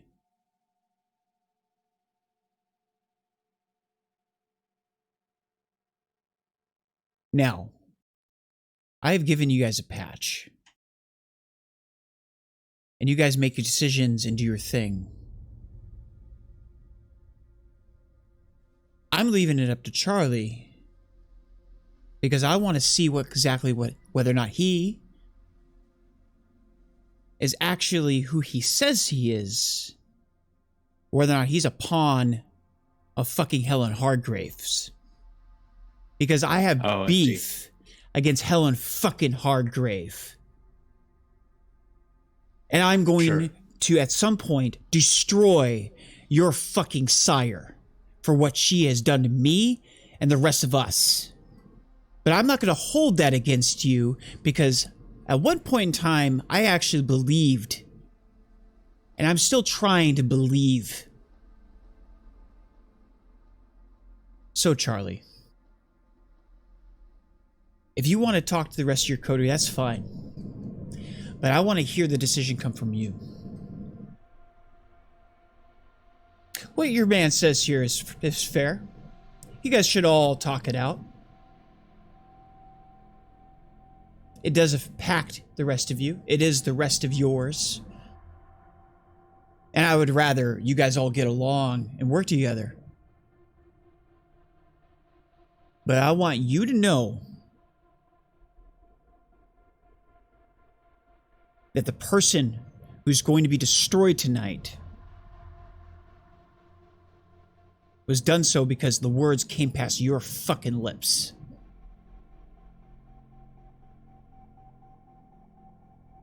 Because, quite honestly, I don't know much about you. And I want to know who I'm standing with.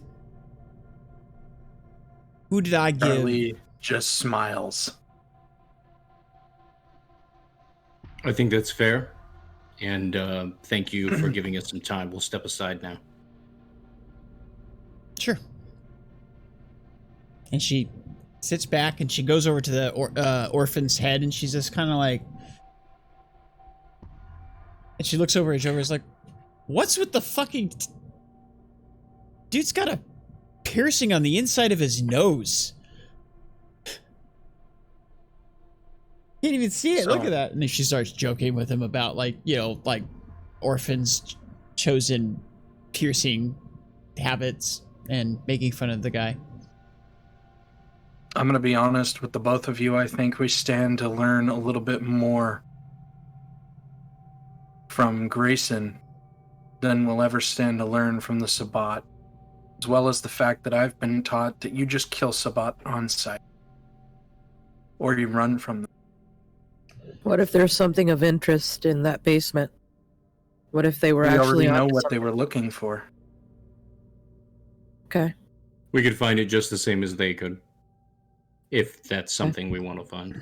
But we have no idea what Grayson was doing, why he did what he did, and honestly, because he's not a Sabbat, his life means more to me and deserves more respect than that of the Sabbat.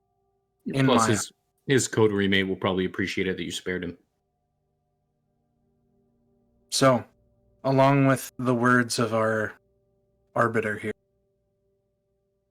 I'd like to take my perspective into interrogating Grayson and figuring out what happened with him.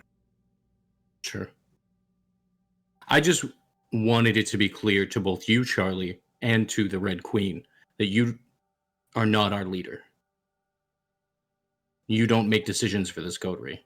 We all are making decisions. As long as you understand that and she understands that, then I'm good. We make decisions as a unit. That's what a coterie is, right? That's how this coterie is.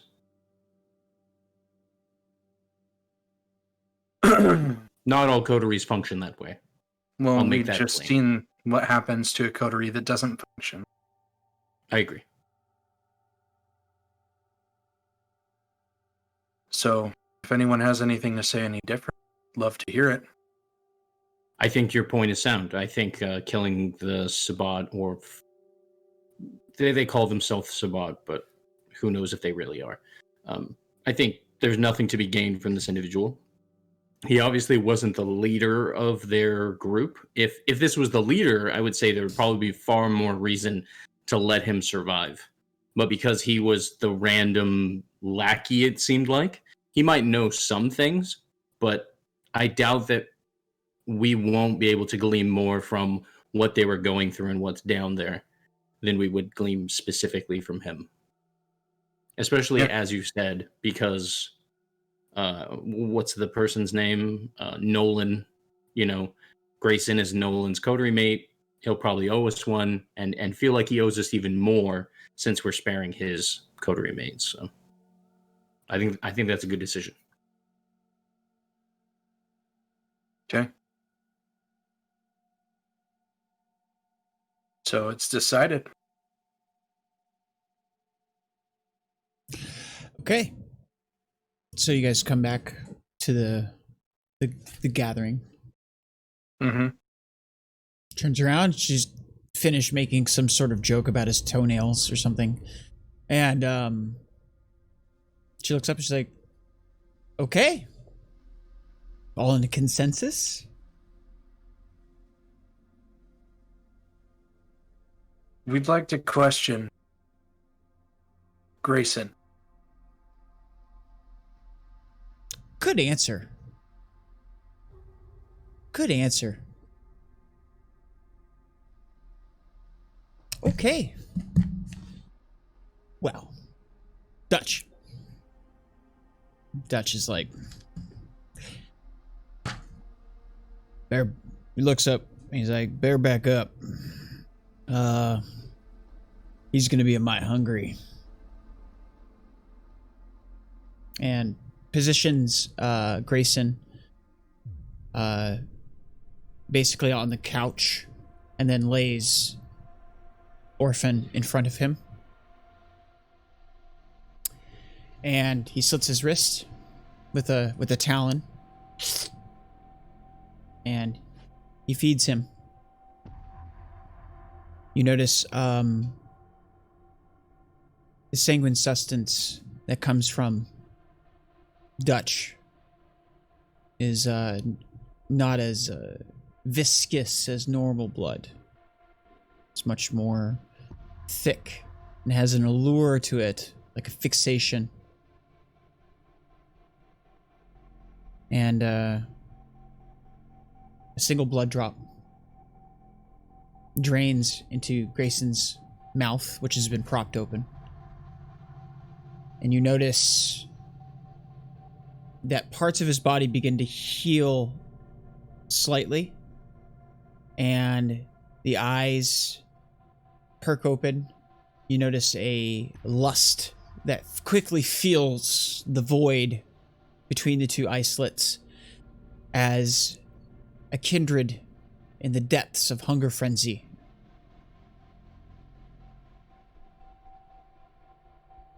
erupts from the couch onto the body of the first victim it can find, scraping and scrambling over Orphan's body as his fangs sink into its neck. And begins feeding off of what little scraps remain. You notice Dutch is sitting back and he now has his claws out. And he's kind of like deeply staring at the two. And he's waiting until like just a moment, and then he reaches forward with strength and grabs Grayson back. The Red Queen is sitting off to his side, kind of tense, waiting to see if he struggles or whatever. And you notice that the hunger bloodlust is gone from Grayson's lips, and that Orphan is now beginning to wither in the same way that Namor did earlier in the evening. Lilith, you have a hard time looking at the body, still reminded of the sin that you have committed. Grayson being held and propped forward now by Red Queen, with Dutch holding his head back. It's like, wakey, wakey! And he's like, You notice his body's beginning to mend. He still has the burns and things like that. Those look like deep-seated wounds that would take a very long time for a kindred to heal. As fire is the kindred's bane. He's looking around, cognizantly trying to come to grips with where he is. And he's like, where am I? And he stares at the queen, and she's like, you got questions. And she picks him up single-handedly and throws him back on the couch. And she looks over to you and she's like, and is there a seat or a chair in front of the couch?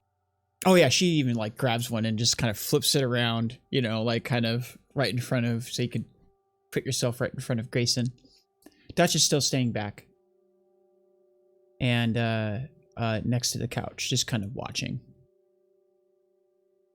I'll walk up and I'll sit in the chair. What's going on?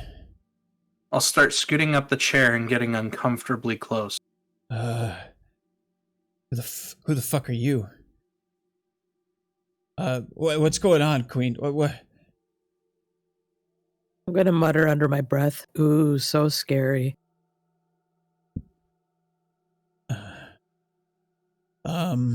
Take a moment. Gather your senses. We have questions. Okay. Where am I? How long have I been out?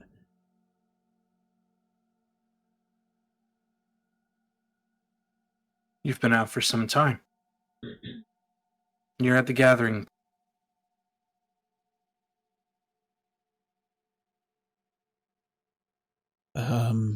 And who are you? I'm Charlie.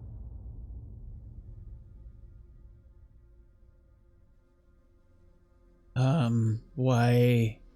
What happened? Did I don't remember what happened. What happened? Did I do something? Yes.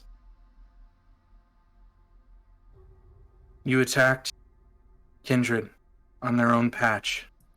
Our patch. You broke the Masquerade. And you poached on our patch. I want to know why. I didn't. I swear to God, I don't even know. I was. You frenzied on somebody named Betty. And you were completely going after her. Betty. Yeah, I remember. Bet. Yeah. I don't remember much after that. I didn't know. It was a blood doll. I needed to fix. I've been going through some guys, and they hooked me up, and I feed, and well, Betty's. I don't know what it is about her, but there's something about her blood that does stuff. They call it the juice. Who calls it that? It's Carlo, the guy who. Carlo. Yeah, I don't. It's arrangement through the circulatory system. You know, farmers and stuff like that. Neighbors Nolan's got me on fucking eating cows and shit. I can't do that stuff anymore. It won't feed me. So I try to hunt and I can't. So I went to a broker. And you know, I know that you don't like it, and he looks up at Queen. It's like, I know you don't like it, but like I gotta get. Anyway, so I start getting these dolls, you know, and it wasn't killing them or anything, and they have the juice. They just got this special something. I don't know what it is. Maybe they're on dope or something. I don't know. Anyway, I guess. Where can you find this broker? So I leave a message. Carlo's the one who runs it. Well, he's the one who deals. It comes from his stock. I'll look up and look around at the various kindred. Does anyone know a Carlo? Queen laughs at that one, or Alice laughs at that one. It's like, yeah, Carlo, you're gonna have fun with that one. Oh, he runs this kinky, like, spank me sweatshop over in Old Town. Right. I didn't know he was running blood, though. I'll have to pay him a visit at some point. So, we've taken the moment and spared your life despite your crime.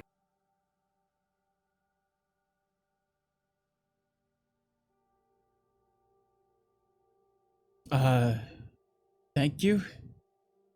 Thank you. I swear to God. And he looks over at the individual in overalls, and he's like, I swear to God, Nolan, I'll try.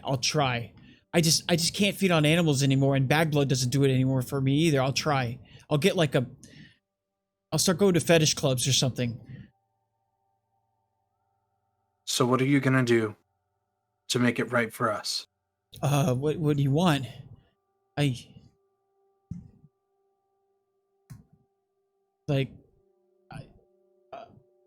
Oh yeah, a favor? I don't know. I don't know what can I do? What can I do for you? I mean, like, I don't have a patch, and I haven't.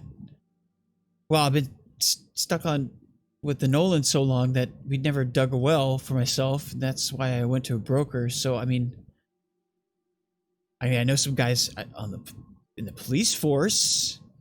I used to be a cop back in the day. I mean, way back in the day, but like. I'll look over at Lillith and Hannibal and Herkermer, as if asking them to weigh in on questions they might have or any suggestions. You have contacts in the police still? Yeah. You notice when you spoke to him, he was like looking down at himself, like looking at his own body for the first real time, and he's like, "What the fuck?" And he's looking at. Yeah, I do.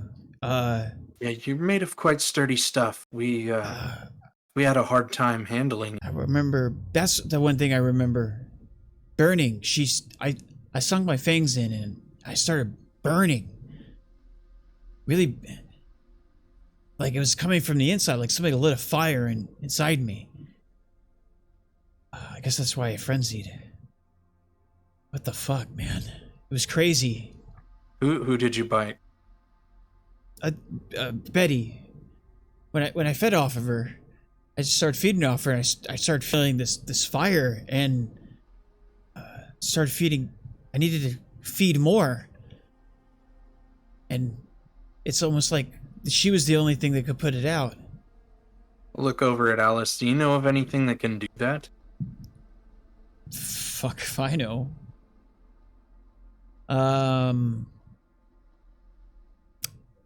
I've heard of some licks who have weird fucking abilities. I don't know. Tremere, maybe? I don't know. What's a Tremere? They're like the D&D wizards of the vampire universe. D&D That exists. wizards. It's a game. Tabletop game. Like books and rules. And dice. Okay. You wouldn't get it. So you've fed on this woman before, and apparently her blood is the only thing that does what you want it to do. Yeah. But this time was different. It was different. It was way more of a rush. It was like being, you know, when you find somebody and you feed off of them and they got like, you know, like they just got done working out or having sex or something, and you get that rush, like almost like you're alive again. This was way more intense than that. I thought it was just, you know, I mean, she's just a moody girl or something, you know, but yeah, I mean, that's what I paid for her. Anyway. Got a lot more than you paid for. Yeah, I guess.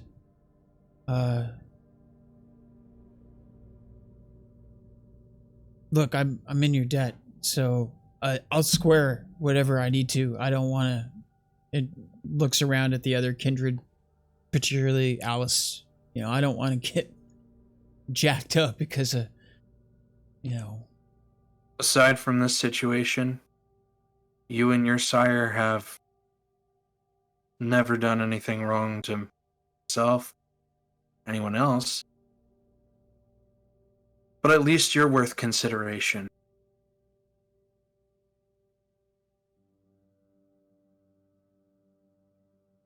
Yeah. I'm glad to know that this wasn't something that was premeditated. No, I didn't. I would never That's why I have had a hard time. It's hard to. I try to stick to what Mason said. I tried to feed off animal blood. I was feeding off of bad blood, and then for a long time, I just can't do it. I can't do it anymore. And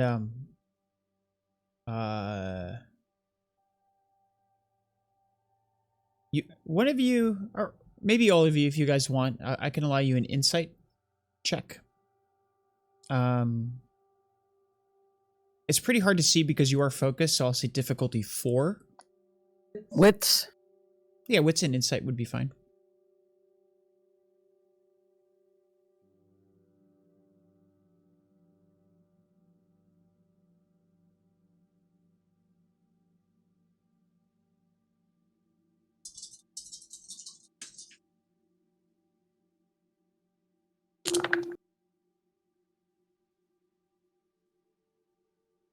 Insight's being used a lot tonight. 2? Okay. I got 5, but one of them's an Ankh with fangs on the red die. Okay. When you roll 2 Ankhs with fangs or stars, those are the 10s, right? And so if you got a critical, if you get 2 10s, and one of them is the red die, then it's a critical, and that would be a messy critical. Okay. Yeah. Well, because I got 1 on the black die with the stars, which is 10. So you got a messy critical. Yeah. Okay. Okay. And Hannibal? I didn't roll. Oh, okay. Because you're fixated You had on said the you con- could. Yeah, you had said you could, and I was just like, nah, I don't need to roll. It's fine. That's fair. No risk. No risk.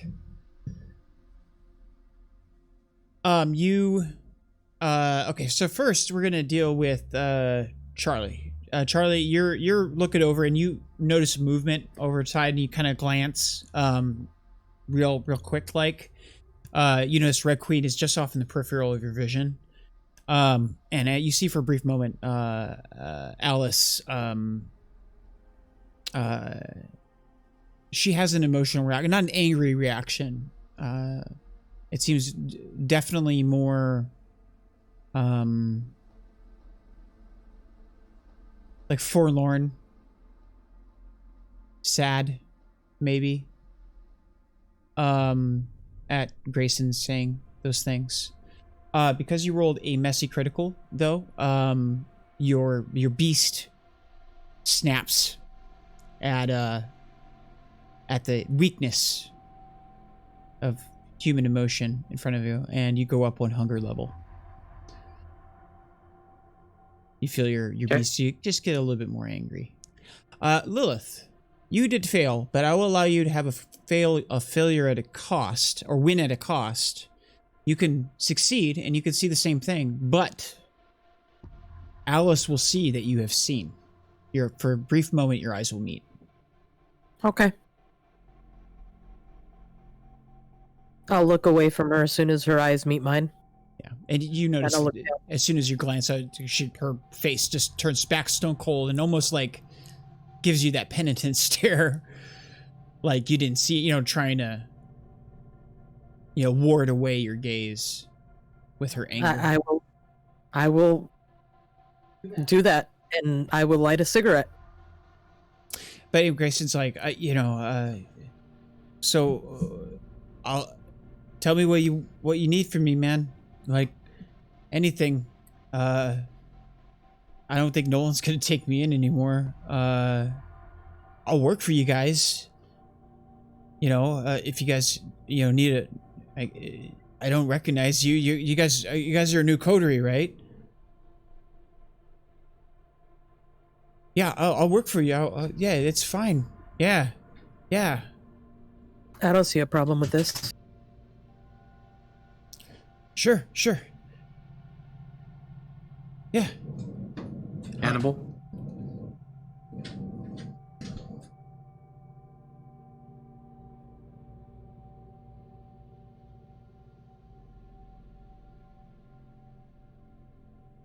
All right, well,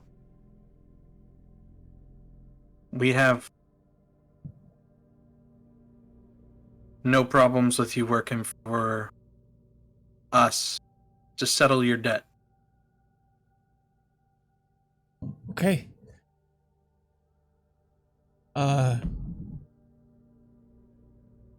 Yeah. At that point, behind you, you feel the presence of the person with the overalls. Comes up and I think, well, I think we should probably discuss. By the way, hi, I'm Nolan Combs. I'll reach over and shake his hand. Yeah, we've been meaning to get in touch with you. Unfortunately, being as our patch has been very active, It's understandable. just had a hard time finding the time. I'm, well, Grayson was at the time that he breached. A member of my coterie. I hadn't officially cut him off yet. So, as the one responsible for him, I also would be in your debt. If you want to discuss this in a little bit in a minute or something like that, finish up with. I'll stick around and we can Yes. we can have a discussion. I appreciate the gesture, and Absolutely. we can settle this up without Mhm. brigade. Welcome to the movement, by the way. I don't think anybody's said that to you, but I hope I've seen just personally, and he gives a glance at the other kindred in the room. I've seen a lot of, well, you're conducting yourself well, and I think we'll have a lot of interesting discussions, you and I. Welcome over, and to you as well. And he looks at Hannibal and Herkermer. Yes, Lilith. What's the movement? Well, kindred. It's just a brief, and we can go in much more depth later on. But kindred, we are predators, and as such, we have arranged ourselves. Our society's arranged by a sort of survival of the fittest, and that means the oldest, and those who have more power, and those who do not have the merit. So the movement is kindred in different ways and degrees that seek to undo that and make a more egalitarian, if not, well, in my case, an ethical society. Okay. Yeah, but we have plenty of time. You are new. I caught this at the gathering. Yes, we will undoubtedly need to have quite a few discussions if you wish. You may. Anyway, I don't want to leave you or bother you too much. I'll let you conduct the rest of your business here. I'll be waiting outside, and you and Grayson, and he looks over to the queen and everybody else. He's like, Grayson is no longer part of my coterie. He has deviated from Mason's teachings, and he has conducted himself in a horrible manner. So, Grayson, you are no longer welcome on my patch. I'm sorry. Grayson's like, whatever. Bye. He kind of seems to be averting his gaze, like he doesn't really like Nolan too much. Well, I will be going. Pleasure meeting you. He walks off. So the rest of you, Alice at that point is, well, we're squared. One dead Sabbat. You got your answers, and you're gonna square with Nolan? Glad to be of service. Thank you. Oh, and good job, too. And, well, good luck.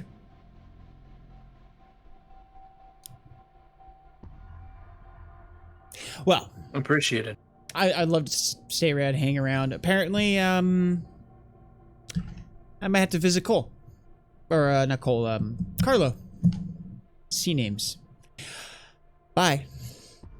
And she starts on, come on, Joker.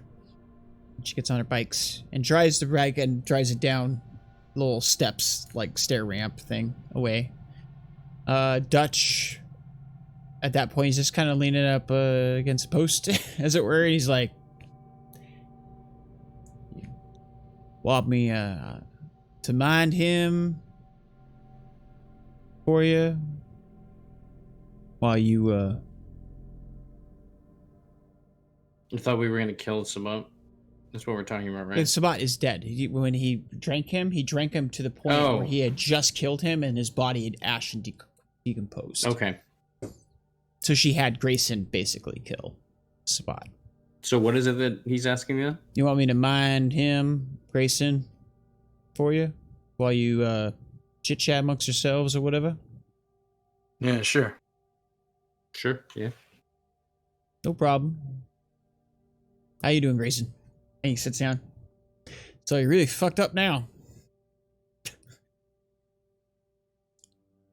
So I'll walk out to meet what's his face? Nolan. Nolan. Sorry, it's a tough name for me to try to remember. Yeah.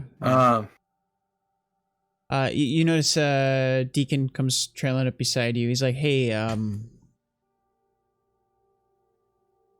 I know that she said I'm basically IO, which I kind of expected, but don't really have a place unless you guys are okay with me just staying on your turf for a little while. At a basement. I got my own haven. I think I might be overdue on rent, but you guys are okay with that, you know? And I'll and don't worry, my debt will be my debt. You know, I wouldn't want to pass. You know, I'll make sure. I presume Smokes would enjoy the extra hands and also more eyes watching our territory against poachers is appreciated. Fucking Smokes. Hate that guy.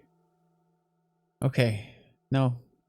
I'm not saying you have to work for Smokes. I'm just saying that you're an old coterie mate of his. I don't like the way he treats humans. He thinks that he's a big babysitter and that they're like, he uses them like animals. He's just using them, and he calls it like the dream or something, whatever. I mean, I'm not into the entire anarch thing, but well, maybe we'll find something else for you then. Yeah. We'll catch up. I'm gonna need a ride though. I'll just go wait by the car if that's okay with you. Sure. All right. He kind of wanders off, leading you guys to where you are. So what do you do? You were walking up to Nolan. Are you still doing so? Yeah. He's kind of like polishing his glasses, and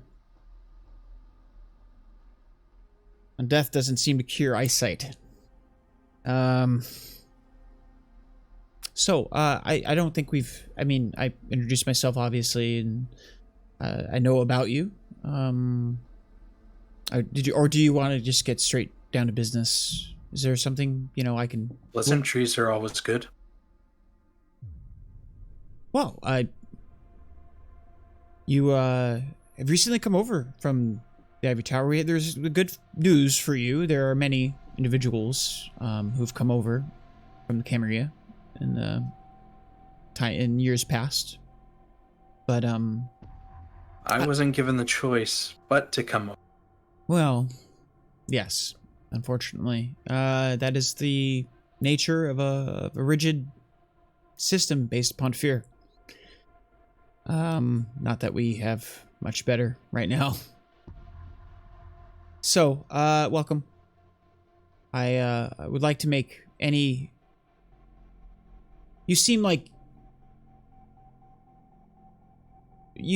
you're off to the right start with things. Please, I understand things can be very nihilist around here. But there's no need to be completely self-serving with me. Me and the others, we've been anarchs before the massive revolt. We still hold true to her teachings, and we are just trying to carry her dream forward. And I know that Alice may not seem like it, but she's trying to in her own way. Unfortunately, she's been pushed into a much more difficult situation. So do you have any questions, or...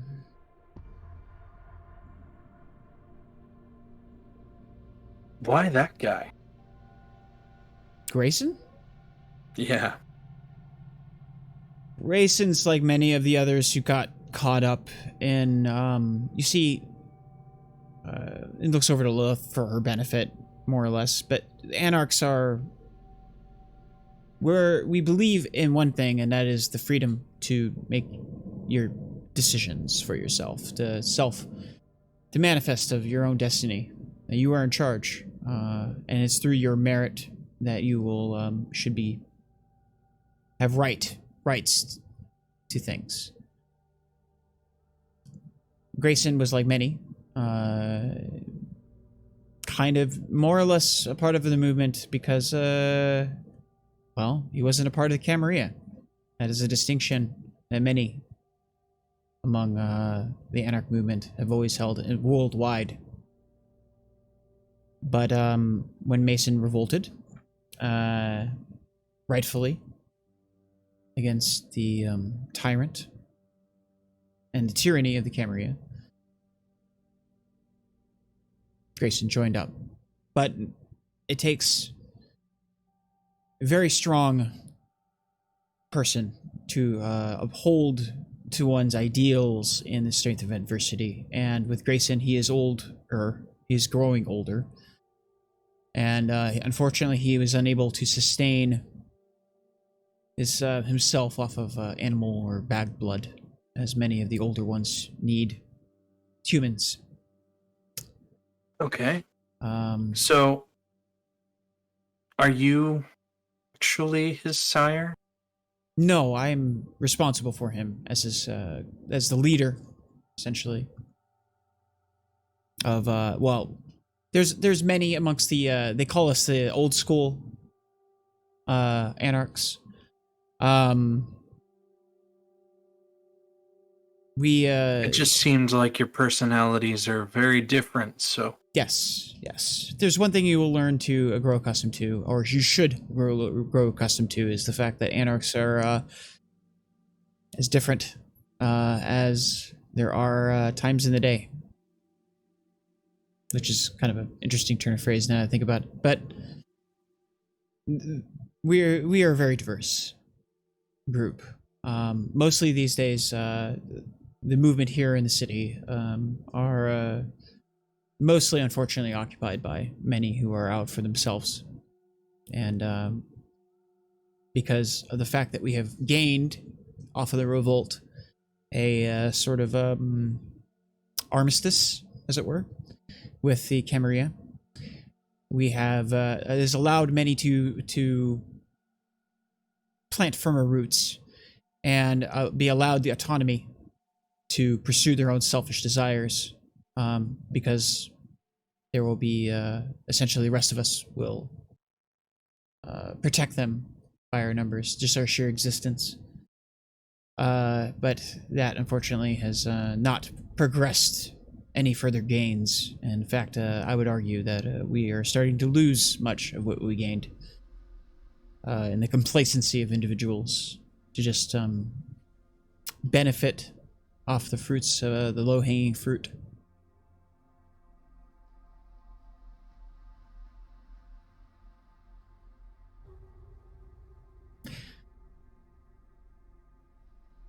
I'm sorry, I tend to lecture. I used to be a professor before I became, well. You know what clan I belong to. Yes, yes. The Ventru are known for their ability to launch a dissertation or two. So, I don't know what the others necessarily had in mind, but as far as any sort of reparations on your end, I'd be willing to hear from them their suggestions and what they would like to see. Yes. I've you and I have spoken quite a bit, and obviously I don't age. Lillith, I believe that was your name. Yes. Age amongst us should not and does not usually matter. So it is understood that you are new, and that you may not be adept at our world yet. But do not feel that you do not have a valid opinion. In fact, every opinion, even the newest one, is or the freshest or most inexperienced opinion, is often the most valuable. Sounds good.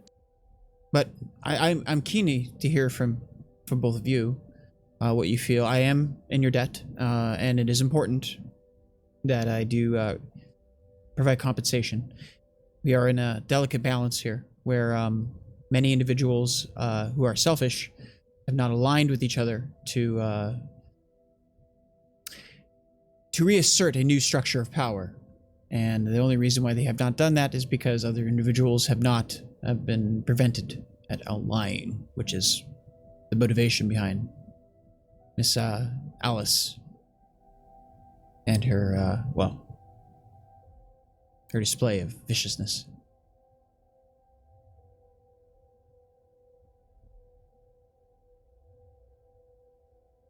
I think I'll look over at Hannibal.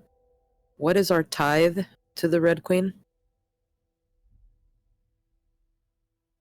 9 9 what? pint. Or roughly a little less than $1. What if we ask for compensation in the form of a tithe so that we can get up off the ground for the first month or two? I would be able to provide this. I do have one of the teachings is that we should be able to provide our own sustenance without the need to harm human society. For that reason, we do have farms. It's mostly animal blood, I warn you. As we have not had the luxury of having access to the hospital, but we do have enough to satisfy at least some initial. I think that would be more than fair.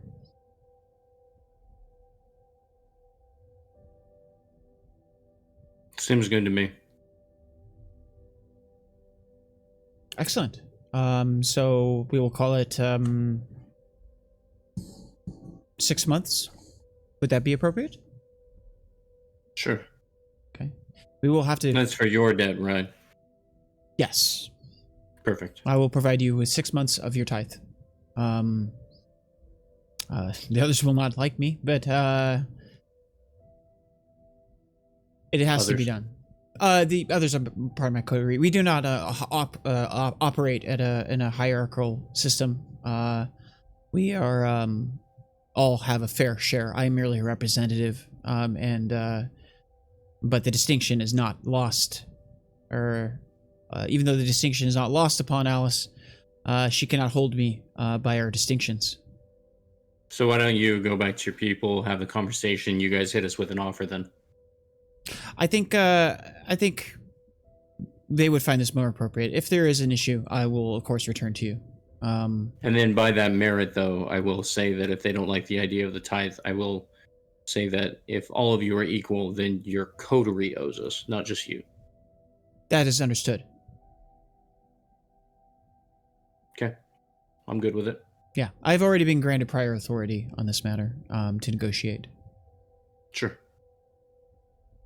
Well, here's my number. I'll write it down, pulling out a little notebook. Excellent, excellent. There you go.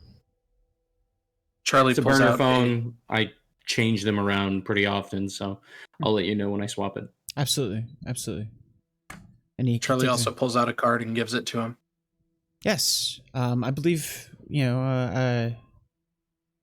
once we have cleared ourselves, we should probably talk more. It is much. Andrew Cole was not a believer of a new system. He was more an immigrant from the Camarilla because he was loyal to the previous regime, and as such, he was difficult to deal with and refused to aid us in any way, even for honest compensation. It is unfortunate that is one less individual because he was a competent individual, but his motivations were not aligned with our cause. So, unfortunately, he will not be missed. No, I don't think so.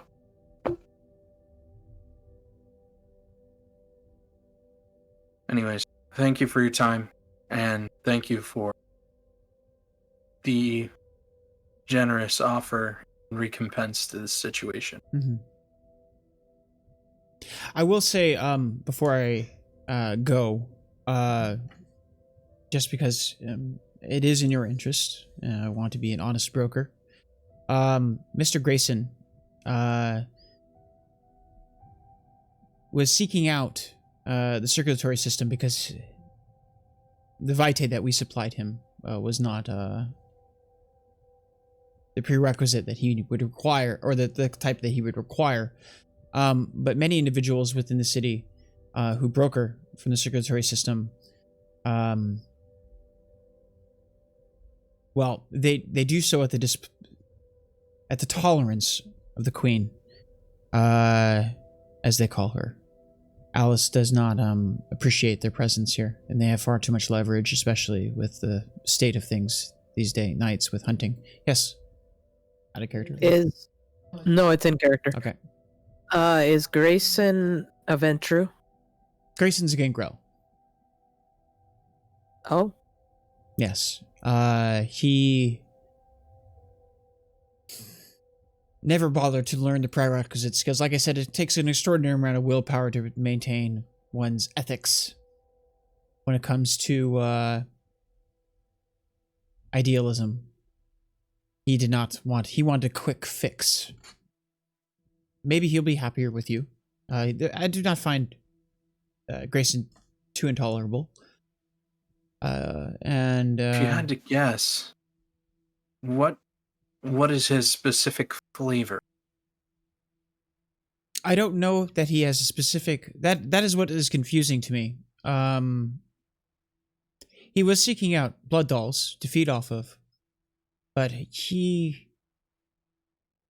he developed an Epicurean palate, he did so without any awareness from me. Whatever the circulatory system, they control a great deal of leverage, you understand, as the indulgence, should I term them, largely turn to them instead of working together to develop infrastructures of sustainable harvesting of vitae. They seek the quick fix as well, and that has given the circulatory system much power, as many have refrained from digging, to use the colloquial term, digging the well, because of hunters. So they have a considerable amount of clout, and if they are tainting the vitae or something, I think that would be of great interest. But I would be careful. You will not make friends.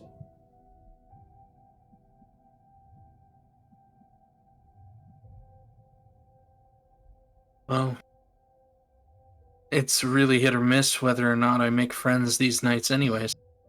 With your But I am. With your particular lineage, that is understandable.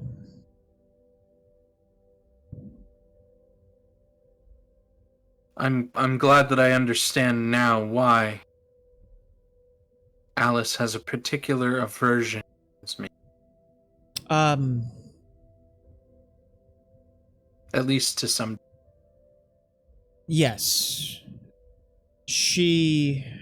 I find it quite interesting that she has allowed you to exist, if you don't mind me saying. I do not know the details of it, of course. But Helen believes, or Alice believes that Helen was responsible for Mason's death in some fashion. Although I do not know the particulars, as I said. And there was a rumor that circulated after Mason was destroyed that she was killed by hunters that were brought forth by Camarilla manipulations. Was Mason and the Red Queen lovers? I don't know any of their intimate details. They were friends, at least comrades. They were very close, for sure.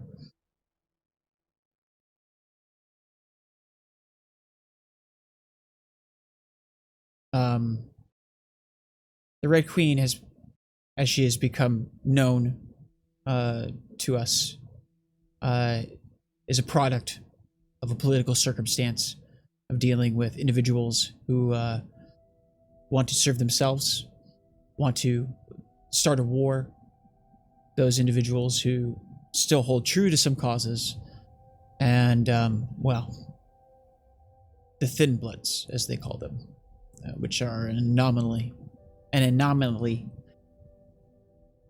Mostly these days she's trying to prevent a war, I expect. There's many times when Camarilla have come across the river and not been molested for their intrusions.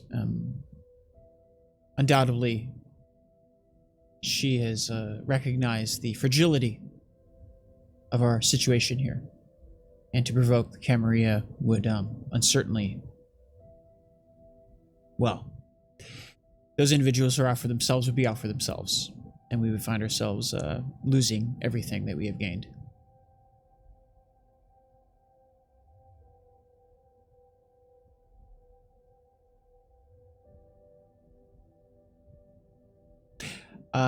I believe. Certainly a lot more to think about than...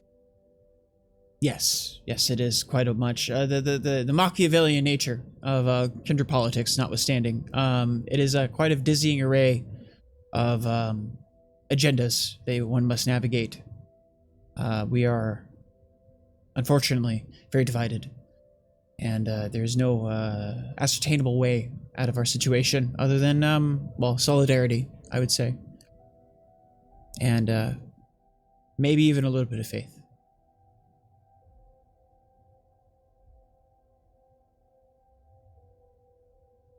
Well, I think that settles up for anything that I had any need to discuss so far tonight. Excellent. If you, like I said, I love having discussions, and there are many individuals who know ins and outs and particular perspectives about the kindred in our city. But if you ever care to enjoy mine, I'm more than willing. You can find me. I operate the local meat cutters union in the Pier District.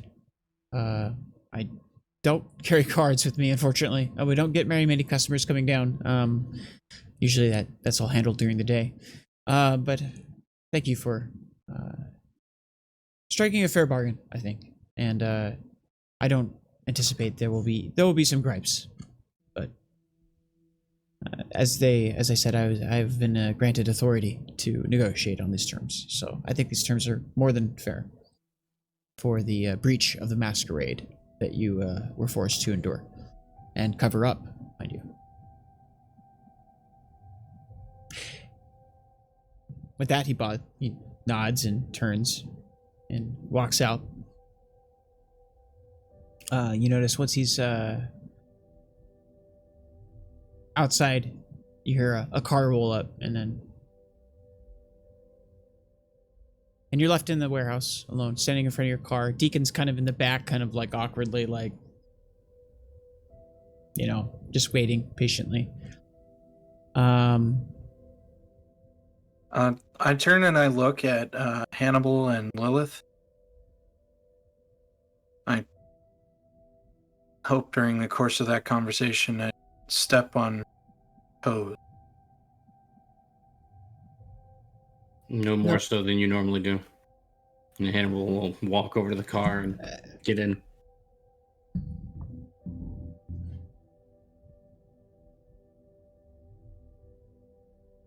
What does Lilith do? Lilith just shakes her head and gets in the car and looks at Deacon. Scoot over, pig shit. Okay, as you go to get in the car, it's Dutch like poke his head. He's like, "Hey, am I delivering this guy for you, or what's going on here?" What guy?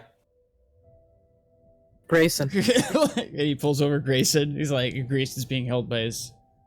I guess we have to bring Grayson with us too. Jesus, I feel like I need a mom van for all these fucking kindred. Yeah, you're starting a collection, that's for sure. What is this? Hannibal's daycare service over here? I guess. I say under my breath. Just get in. Luckily, it's a sedan and it's wide. I mean, you got a crack addict, a rock star, and now, I don't know what to call him. Are you sure you're my clan? Pushes him in there. If I have to wake you up again, I swear to God. You get to sit on pig shit's lap because there's not enough seats. And Grayson's like, okay. Yeah. Hey, you're Deacon, right? Yeah, I know you. Yeah. I used to listen to your band back in the day. It's pretty great. Deacon's like, thanks, dude. Cool. We're gonna need another car. I have a car, but mine's back at the house. Unless one of you guys want to go and sit in the trunk. No? No takers? Okay. So what do you guys do after that? Yes, we scrunch everyone into the back of the car and then we drive back to our territory. Okay. I'll drop Grayson off at Smokes Malone's place. Okay. And be like, "This is Smoke's place. Have you ever been here?" No. Smokes Okay. Malone. Why don't we just drop them both off there?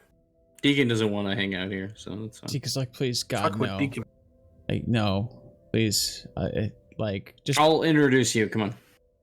And I'll get out and I'll take Grayson up. I'm staying in the car. Yeah, that's fine. And Grayson's like walking up with you, and he's like, okay. And you knock on the door and see the fingers peek by as some like kind of like very stoned individual, like kind of like, and then peeks away, and then you hear some mumbling, "Hey!" And then door opens. Hey, how you doing? Hey, Smokes. Oh, you're back. Smokes, Grayson, Smokes. Grayson's gonna be moving into the area, and if you need him, he's your errand boy.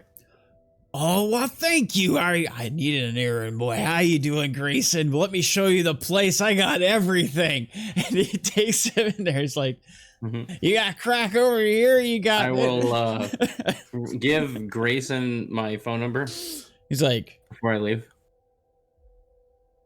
okay, We'll see you later tonight.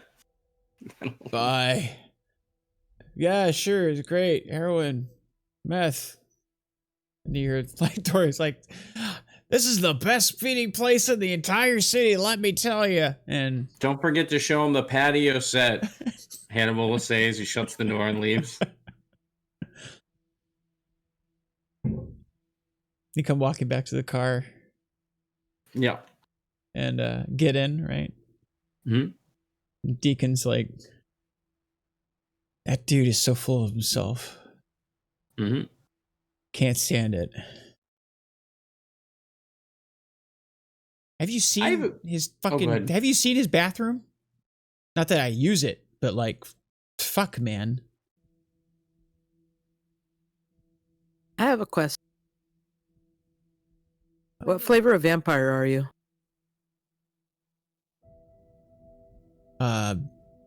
Cherry? No, dumbass. Like, Charlie is a Ventru. Yeah. I forgot what Hannibal was. And Herkermer over here is Thin Blood. So what are you? How you doing? I'm a Toreador. What does that mean?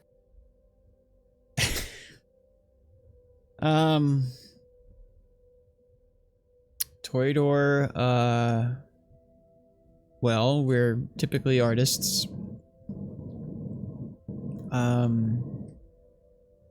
High society types. If you ask me what it means to be a Toreador, I would say recursive remembering.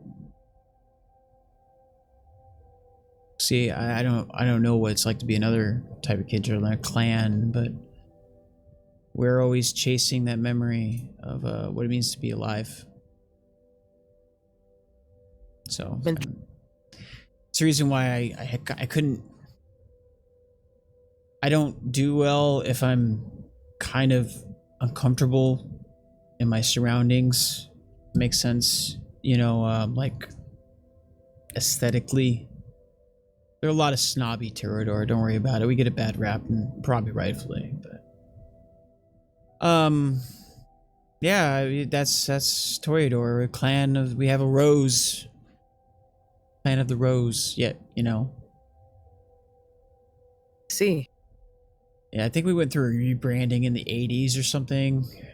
You know, there was a bunch of like power ballads coming out, and this is like a hip thing to do.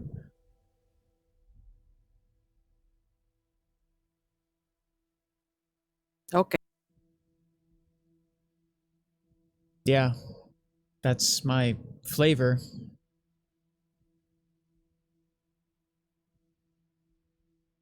No, cherry is your flavor, if that's your clan. But... yeah, there you go. I'm Clan Cherry. Yeah, I have a like. Hey, I have a question for you guys. This is gonna sound pretty ridiculous. You don't mind if I open a recording studio on your turf, right? I mean, if I'm gonna be residing here, you know. Are you gonna abide by the Masquerade? Oh yeah, no. I was forced to give up my band a long time ago. Yeah, play music. What the fuck? No, Why I would we just care? produce it these days. It's a lot easier, you know, finding talent and things like that, and you don't have all the roadies and things. I mean, I loved playing. Don't get me wrong. But my sire wasn't gonna have that, so. Can I ask you something? And I don't mean to be like insensitive, but why would we care?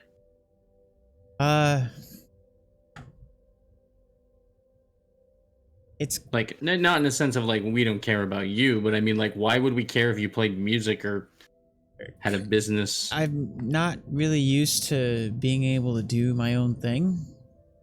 Oh, okay. I mean, even Cole, I was put under his custody. You know, Okay. he basically I was kind of his bitch. Didn't like the guy too much. Seems like it. But yeah, you know, it's just not something I'm used to. I'm always used to being told what to do, and what I can't do, and what I can do. Well, now you have a tremendous opportunity to do whatever the fuck you want to do as long as you don't break the rules. And the rules are the normal rules, you know? Yeah, I get it.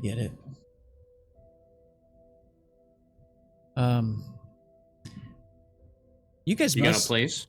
Yeah, I got a haven around just up the corner. Okay. What were you gonna say? You guys must be new, because you guys are really nice. Like, I haven't met a whole lot of nice kindred. If that makes any sense. We haven't either. Yeah, there are a lot of dickbags. I really hope that the older I get, if I continue to survive, I do not become one of those arrogant assholes. Who is... You're Helen Hargrave's kid? Is that what I heard Alice say? Yeah. Oh man, we got a bowl, dude. You and I got the lot, right? We got our pick. We swap stories. Seems like it. Like abuse stories or something. I don't know. How long did you serve under your sire? Up until about 5 or 6 years ago, when a lot of the immigrants came over just after the revolt. I was told to cross over.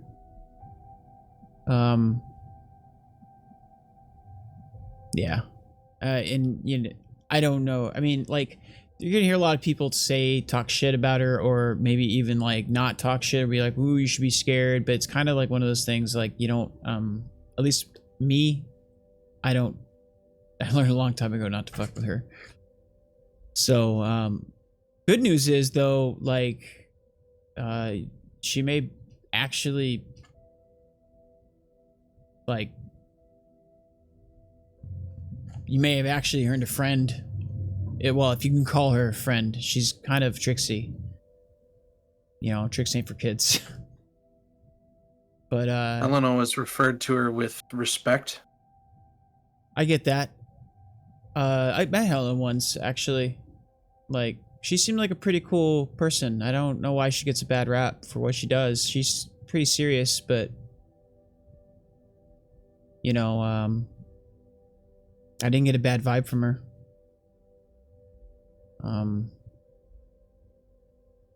Yeah. Anyway, my place is here. It pulls you up. Basically, there's like a small little in between the business buildings, on the periphery of the patch that you guys live on. There's a small little apartment complex. And he's like, yeah, I found a basement one, as a soundproofing and stuff, so I can play at least, But yeah, I live in I live on the first basement floor apartment, and it gives you the apartment number. Let me I was paid up, so I should be. Let me go see if it's still there. He gets up and walks out. Okay, Hannibal, what was that look? It's not gonna be there. He didn't pay up. He's been gone for 8 months. Which look? What? When I said that I didn't want to be an arrogant asshole. Oh, I was saying that nothing. Nope. Not fault. Nope. Just gonna let it be. Gonna let it be. You've had your moments. I'll just say that. You've had your moments. Where it's because of my clan, isn't it? Well, no, you're just towing the line. I'm just saying that. Towed the line a few times. Are Ventries supposed to be assholes? That's the stereotype. How you guys get a bad rap? I don't know what it is specifically, but I know that since the embrace, when someone says something to me in a way that demeans or belittles me, I get this rage, the beast starts stirring. Sure. Whereas when I was alive, that never happened. I was able to control and let things slide off my back like water. Yeah. It's kind of like how I lost control in there and killed that guy.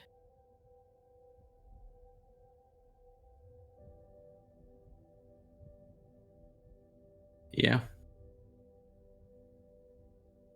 You notice Deacon comes walking back up and he knocks on. He's like, on the window, and he's like, "It's cool.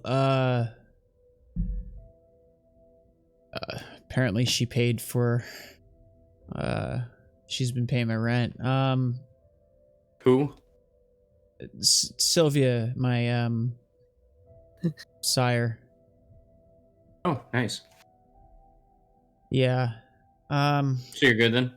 Yeah, I gotta probably send her a message, let her know I'm okay, and she'll probably want to send somebody over here. Is that okay? She's not as in like an attack or anything, not to poach or anything like that, but somebody to talk to you, or she might. Sure. They should probably send them by somewhere where we can vet them first. She's old school. She'll send a ghoul, man. Sure. She doesn't even have them be sent to the. I could just have them sent here. She already knows where I live anyway, and then I'll call you or something. Sure, that'll work. Mom's kind of protective, huh? Yeah. Camarilla moms tend to be. Yeah. Something like Maybe I lucked out having a male sire. Hey, look, like if you can get an ally out of her, or get something out of her, do that. Be on your guard because she's Camarilla and she's an elder. I'm assuming that means that she's an older vampire. Yeah, she's been around for about 600 years. So, don't fuck with her. I'm not joking. No, I know you're not. So, she's real old school, and she's she's an asshole. Like she makes Alice look like nice. But if she says that that she likes you, or you could probably take that to the bank. But I don't know how well she'll like me. I do know that she doesn't play the games that other people play, and she doesn't really give a shit about what other people think in the tower. She kind of does her own thing. And since And that might work to my advantage. So yeah. Bye. Thanks. Thanks again. Did you take our contact information? I think he did, didn't he? If not, he does. Yeah. I'll hand him a piece of paper with a number scribbled on it. Okay. And he turns and he's like, bye. Kind of like, oddly like, I feel like I just dropped my kid off at like a friend's house or something like that. That's what he kind of looks like. He kind of like, you know. Like, he's gonna call at midnight being like, I miss home. And he Kids want to watch some Netflix? You know? I'm not used to having friends, dude. Anyway. So it leaves you guys in the car. So now it's just us, right? There's no more random kindred?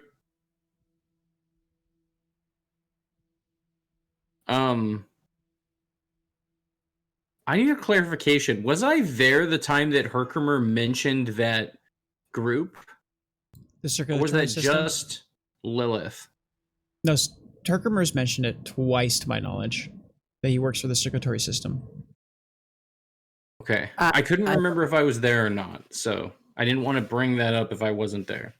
I'm sure that Herkermer would have reacted in some manner, even if he was silent. You would have had, but like, I'm going to say for right now, it's uncertain until you really start thinking about his reaction, until we can gauge it. You know, we'll determine what Herkermer was displaying on his face when he said that later on for your knowledge. So we'll come back to that.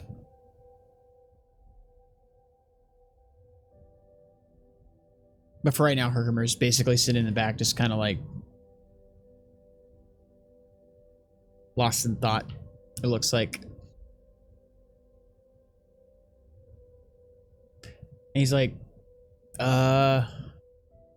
so,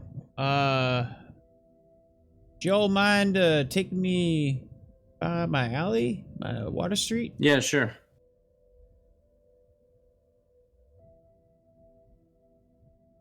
And I'll drive him home and drop him off. Yeah. Now you got rid of all the random kindred. Fair.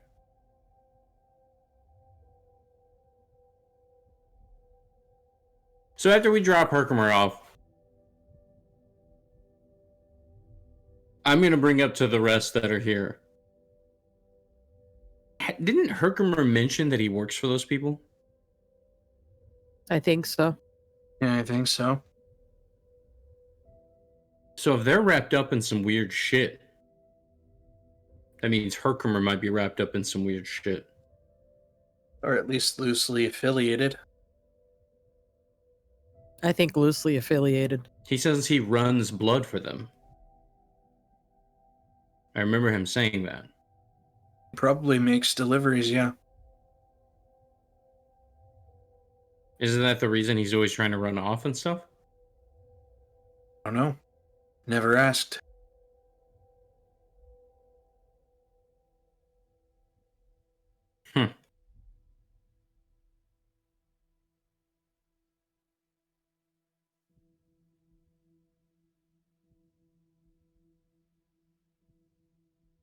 Anyways, what's on everybody else's mind other than that?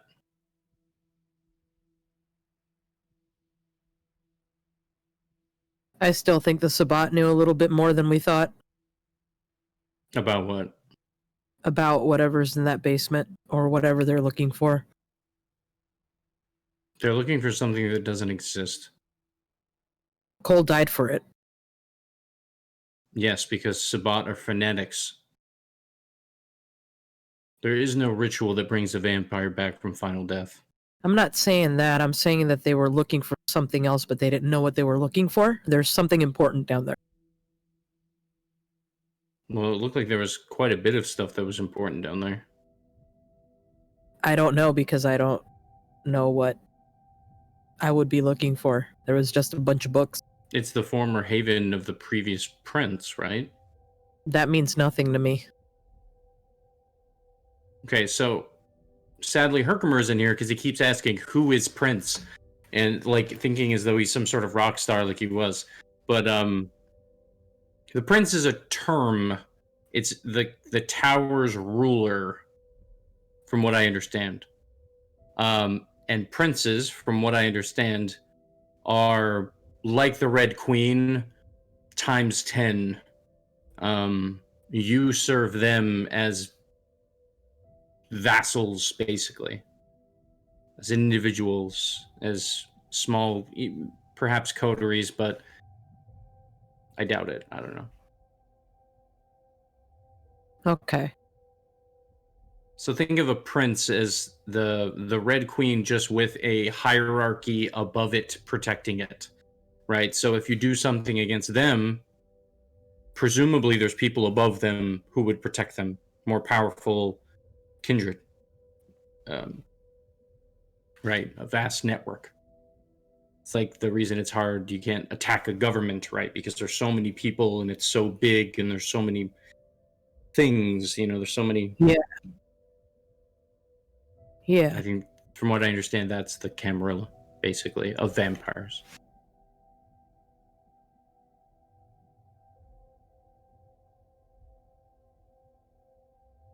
The Camarilla is very much a mirror of monarchy, but on a smaller scale. How is that working out for them? Well, there are still many of them that are very, very old, who have survived many years.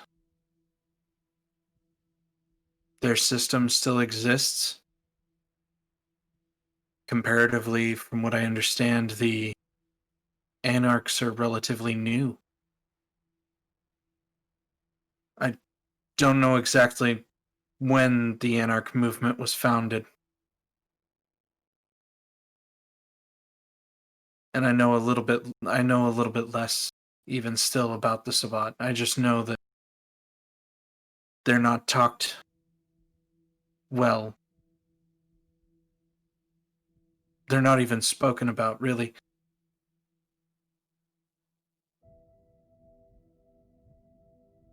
So what do we as a coterie do about the Sabbat? Do we kill them on sight, or... Anyone at this point that calls themselves Sabbat are just psychopaths. So we could question them, but to what end? They're just going to espouse fanaticism and craziness. They're basically stating a declaration of wishing to end their own existence. So we're euthanizing them?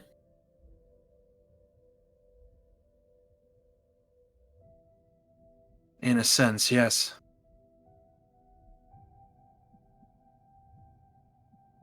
Sabbat are bad for us and bad for our patch. Sabbat don't generally care about the Masquerade. From what I understand, they cover up their sins in a sense, but it's not the same. And missing people, deaths, things like that draws attention. Helen told me one thing about them that was the biggest reason why you deal with the Sabbat problem quickly. And that is because when the Sabbat are around, or when they were around, they would attract the attention of hunters in droves. Yeah. That was something I meant to mention earlier, is out of the former Prince's Haven, that tunnel goes to a ladder, and the ladder leads up to this sweatshop in the northern part of our territory with a bunch of people in there working. I didn't see any kindred, but then again, I can't sense kindred. I didn't see anything necessarily weird or any boss person, so I presume it might have been the Sons of Cain that were basically overseeing the sweatshop. So I plan to stop by there probably tomorrow night and see if they left a henchman in charge. I wouldn't mind if you could, Charlie, if you could come in with some of that forget me stuff, you know? Oh, yeah. Yeah, right. And if you want to kind of sweep through and we can figure out what people know, what they don't know, and then wipe people that are just innocents or something and send them packing. Just because generally speaking, I don't want sweatshop labor going on. What did you say? Hunters? What are hunters? They're Humans who know about us and want to kill us. Yeah, generally. You ever watch Supernatural? No. Wow. I work What's and I that? sleep.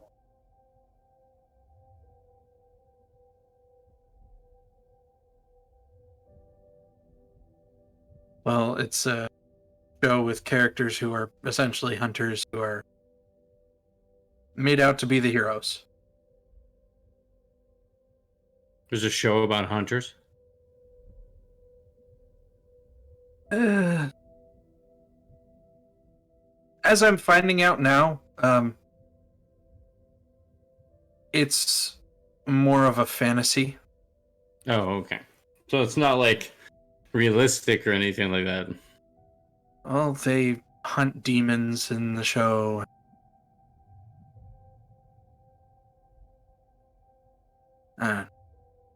Vampires are all wrong in that show. Very wrong. Well, that's purposeful, right? Oh, I'm not saying that this show is attempting any sort of historical accuracy or No. accuracy to the world as it stands. Yeah. I'm just saying that this show exists and happens to depict the adventures of a fictitious couple of monster hunters. Well, given that example, I'm going to presume that it's, it's like watching, what was that movie that was in New Zealand with all the orcs in New Zealand or something? The Lord of the Rings trilogy? Yeah, that one. You watch a lot of TV, don't you, Charlie? No, I'm pretty good with pop culture. Only because he sits in a lab all night. What else are you going to do in a lab? So many of my staff talk about it. Fair.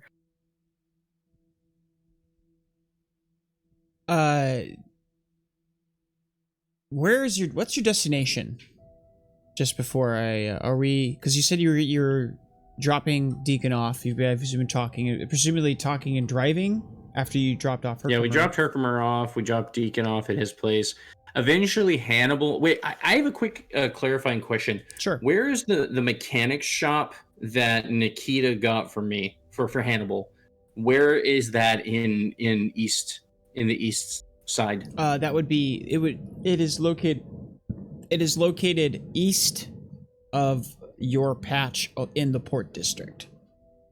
Who do we know owns that area? Yeah, you can do a quick. Go ahead and give me a. Yeah. Didn't Nolan say that he owned something in the Pier District?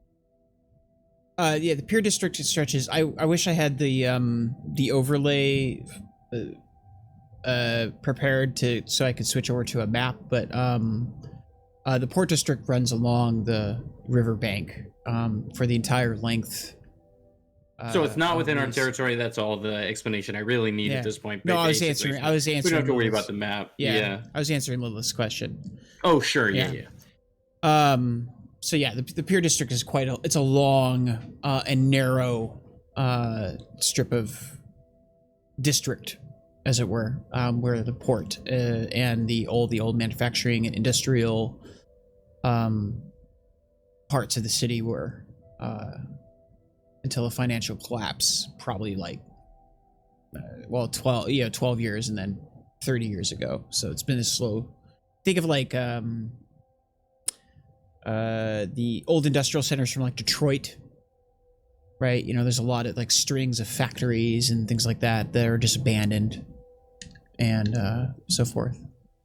and like businesses that are struggling to get by, and you know, patches of property that are like very slum like. That's where Water Street is located. But yeah, yours is not too far from your patch. Go ahead and give me again, it's your choice of either streetwise, insight, or investigation. Actually, in this case, I'm going to say streetwise, because it's pretty. You're just looking for markings of some sort, intelligence and streetwise. Is that all of us?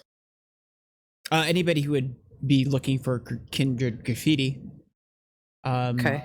And Lilith, for you, it's going to actually be more difficult. It's going to be 3 successes, or 3 difficulty of 3 in this case, because you're kind of uncertain what to be looking for, Lilith, because it's your first time, essentially. What was the difficulty for me? 2. Oh, okay. I just passed it. Yeah. That's the second time in a row that if it wasn't 2 or less, I would have gotten a bestial failure. Okay. Let me consult my notes real quick. You notice that the part of town that yours falls under is it? I got a big web here on my Kumu. Yeah, you do.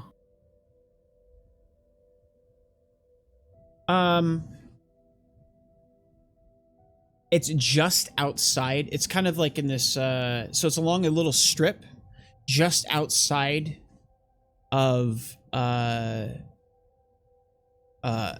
gang marking that you see, like a coterie marking. It says Rhoda's gang.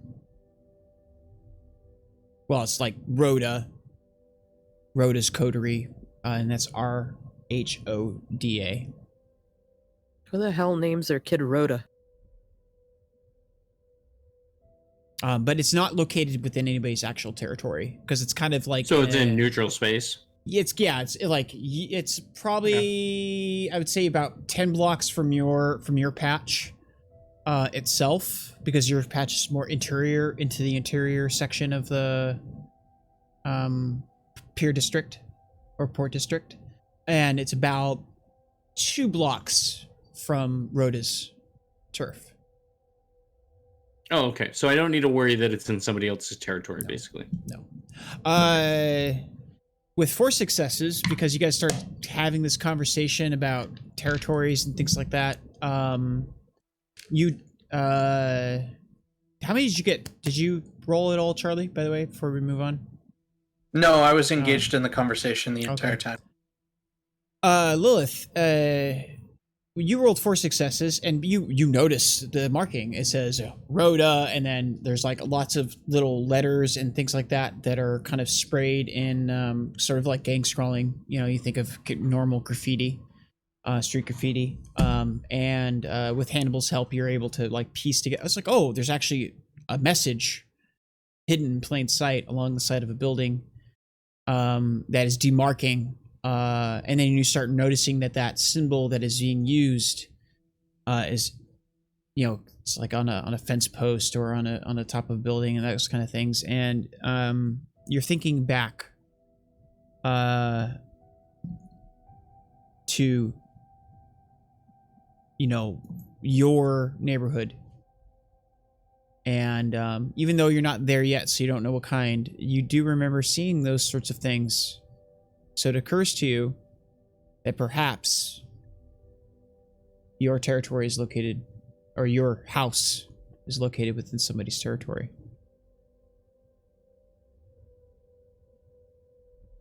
So, guys, my house is located in somebody else's territory. Oh. Do you know whose? No, I have to go and look at the markings. Well, let's go do that. So you drive to Old Town? Yeah, I mean, Lilith said we had to drop her off anyways, so I figured, you know, it's been a long night. You know, we might... Yeah, sure. Take her home, unless she wanted to hang out with us for the night, but I presume she would eventually want to go home, right? Yeah. Yeah, okay. So yeah, I figured we'll do that along the way, try and figure out whose territory it is. Okay, go. I'm not gonna make you roll again, but I will leave you with one tidbit, and then we'll.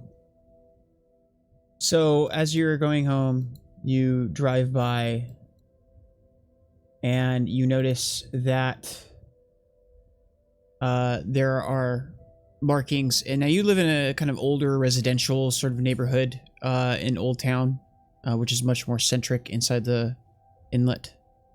You notice that the neighborhood and its surrounding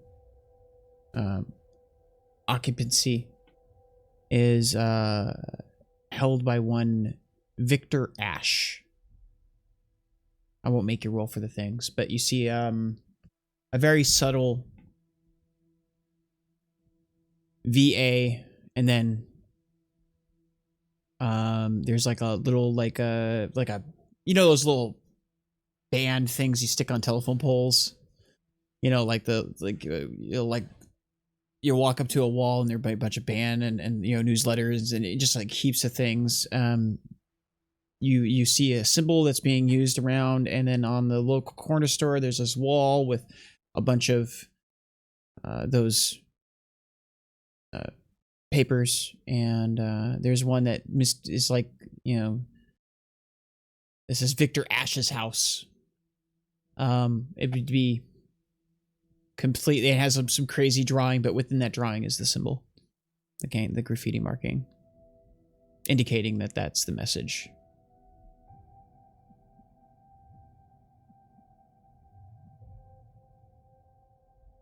We'll probably end up wanting to eventually move you, by the way, Lilith. I mean, you could always try to cut a deal with Victor Ash. Okay. Okay. Just food for thought, And as you drop her off to her home, you go driving back to your own havens. Charlie going back to his, and Hannibal going back to his finally, because he's the one, it's his car. You guys find your night coming to a close, and the daylight will be coming very soon. And this passage of our story has concluded, as well as episode 5.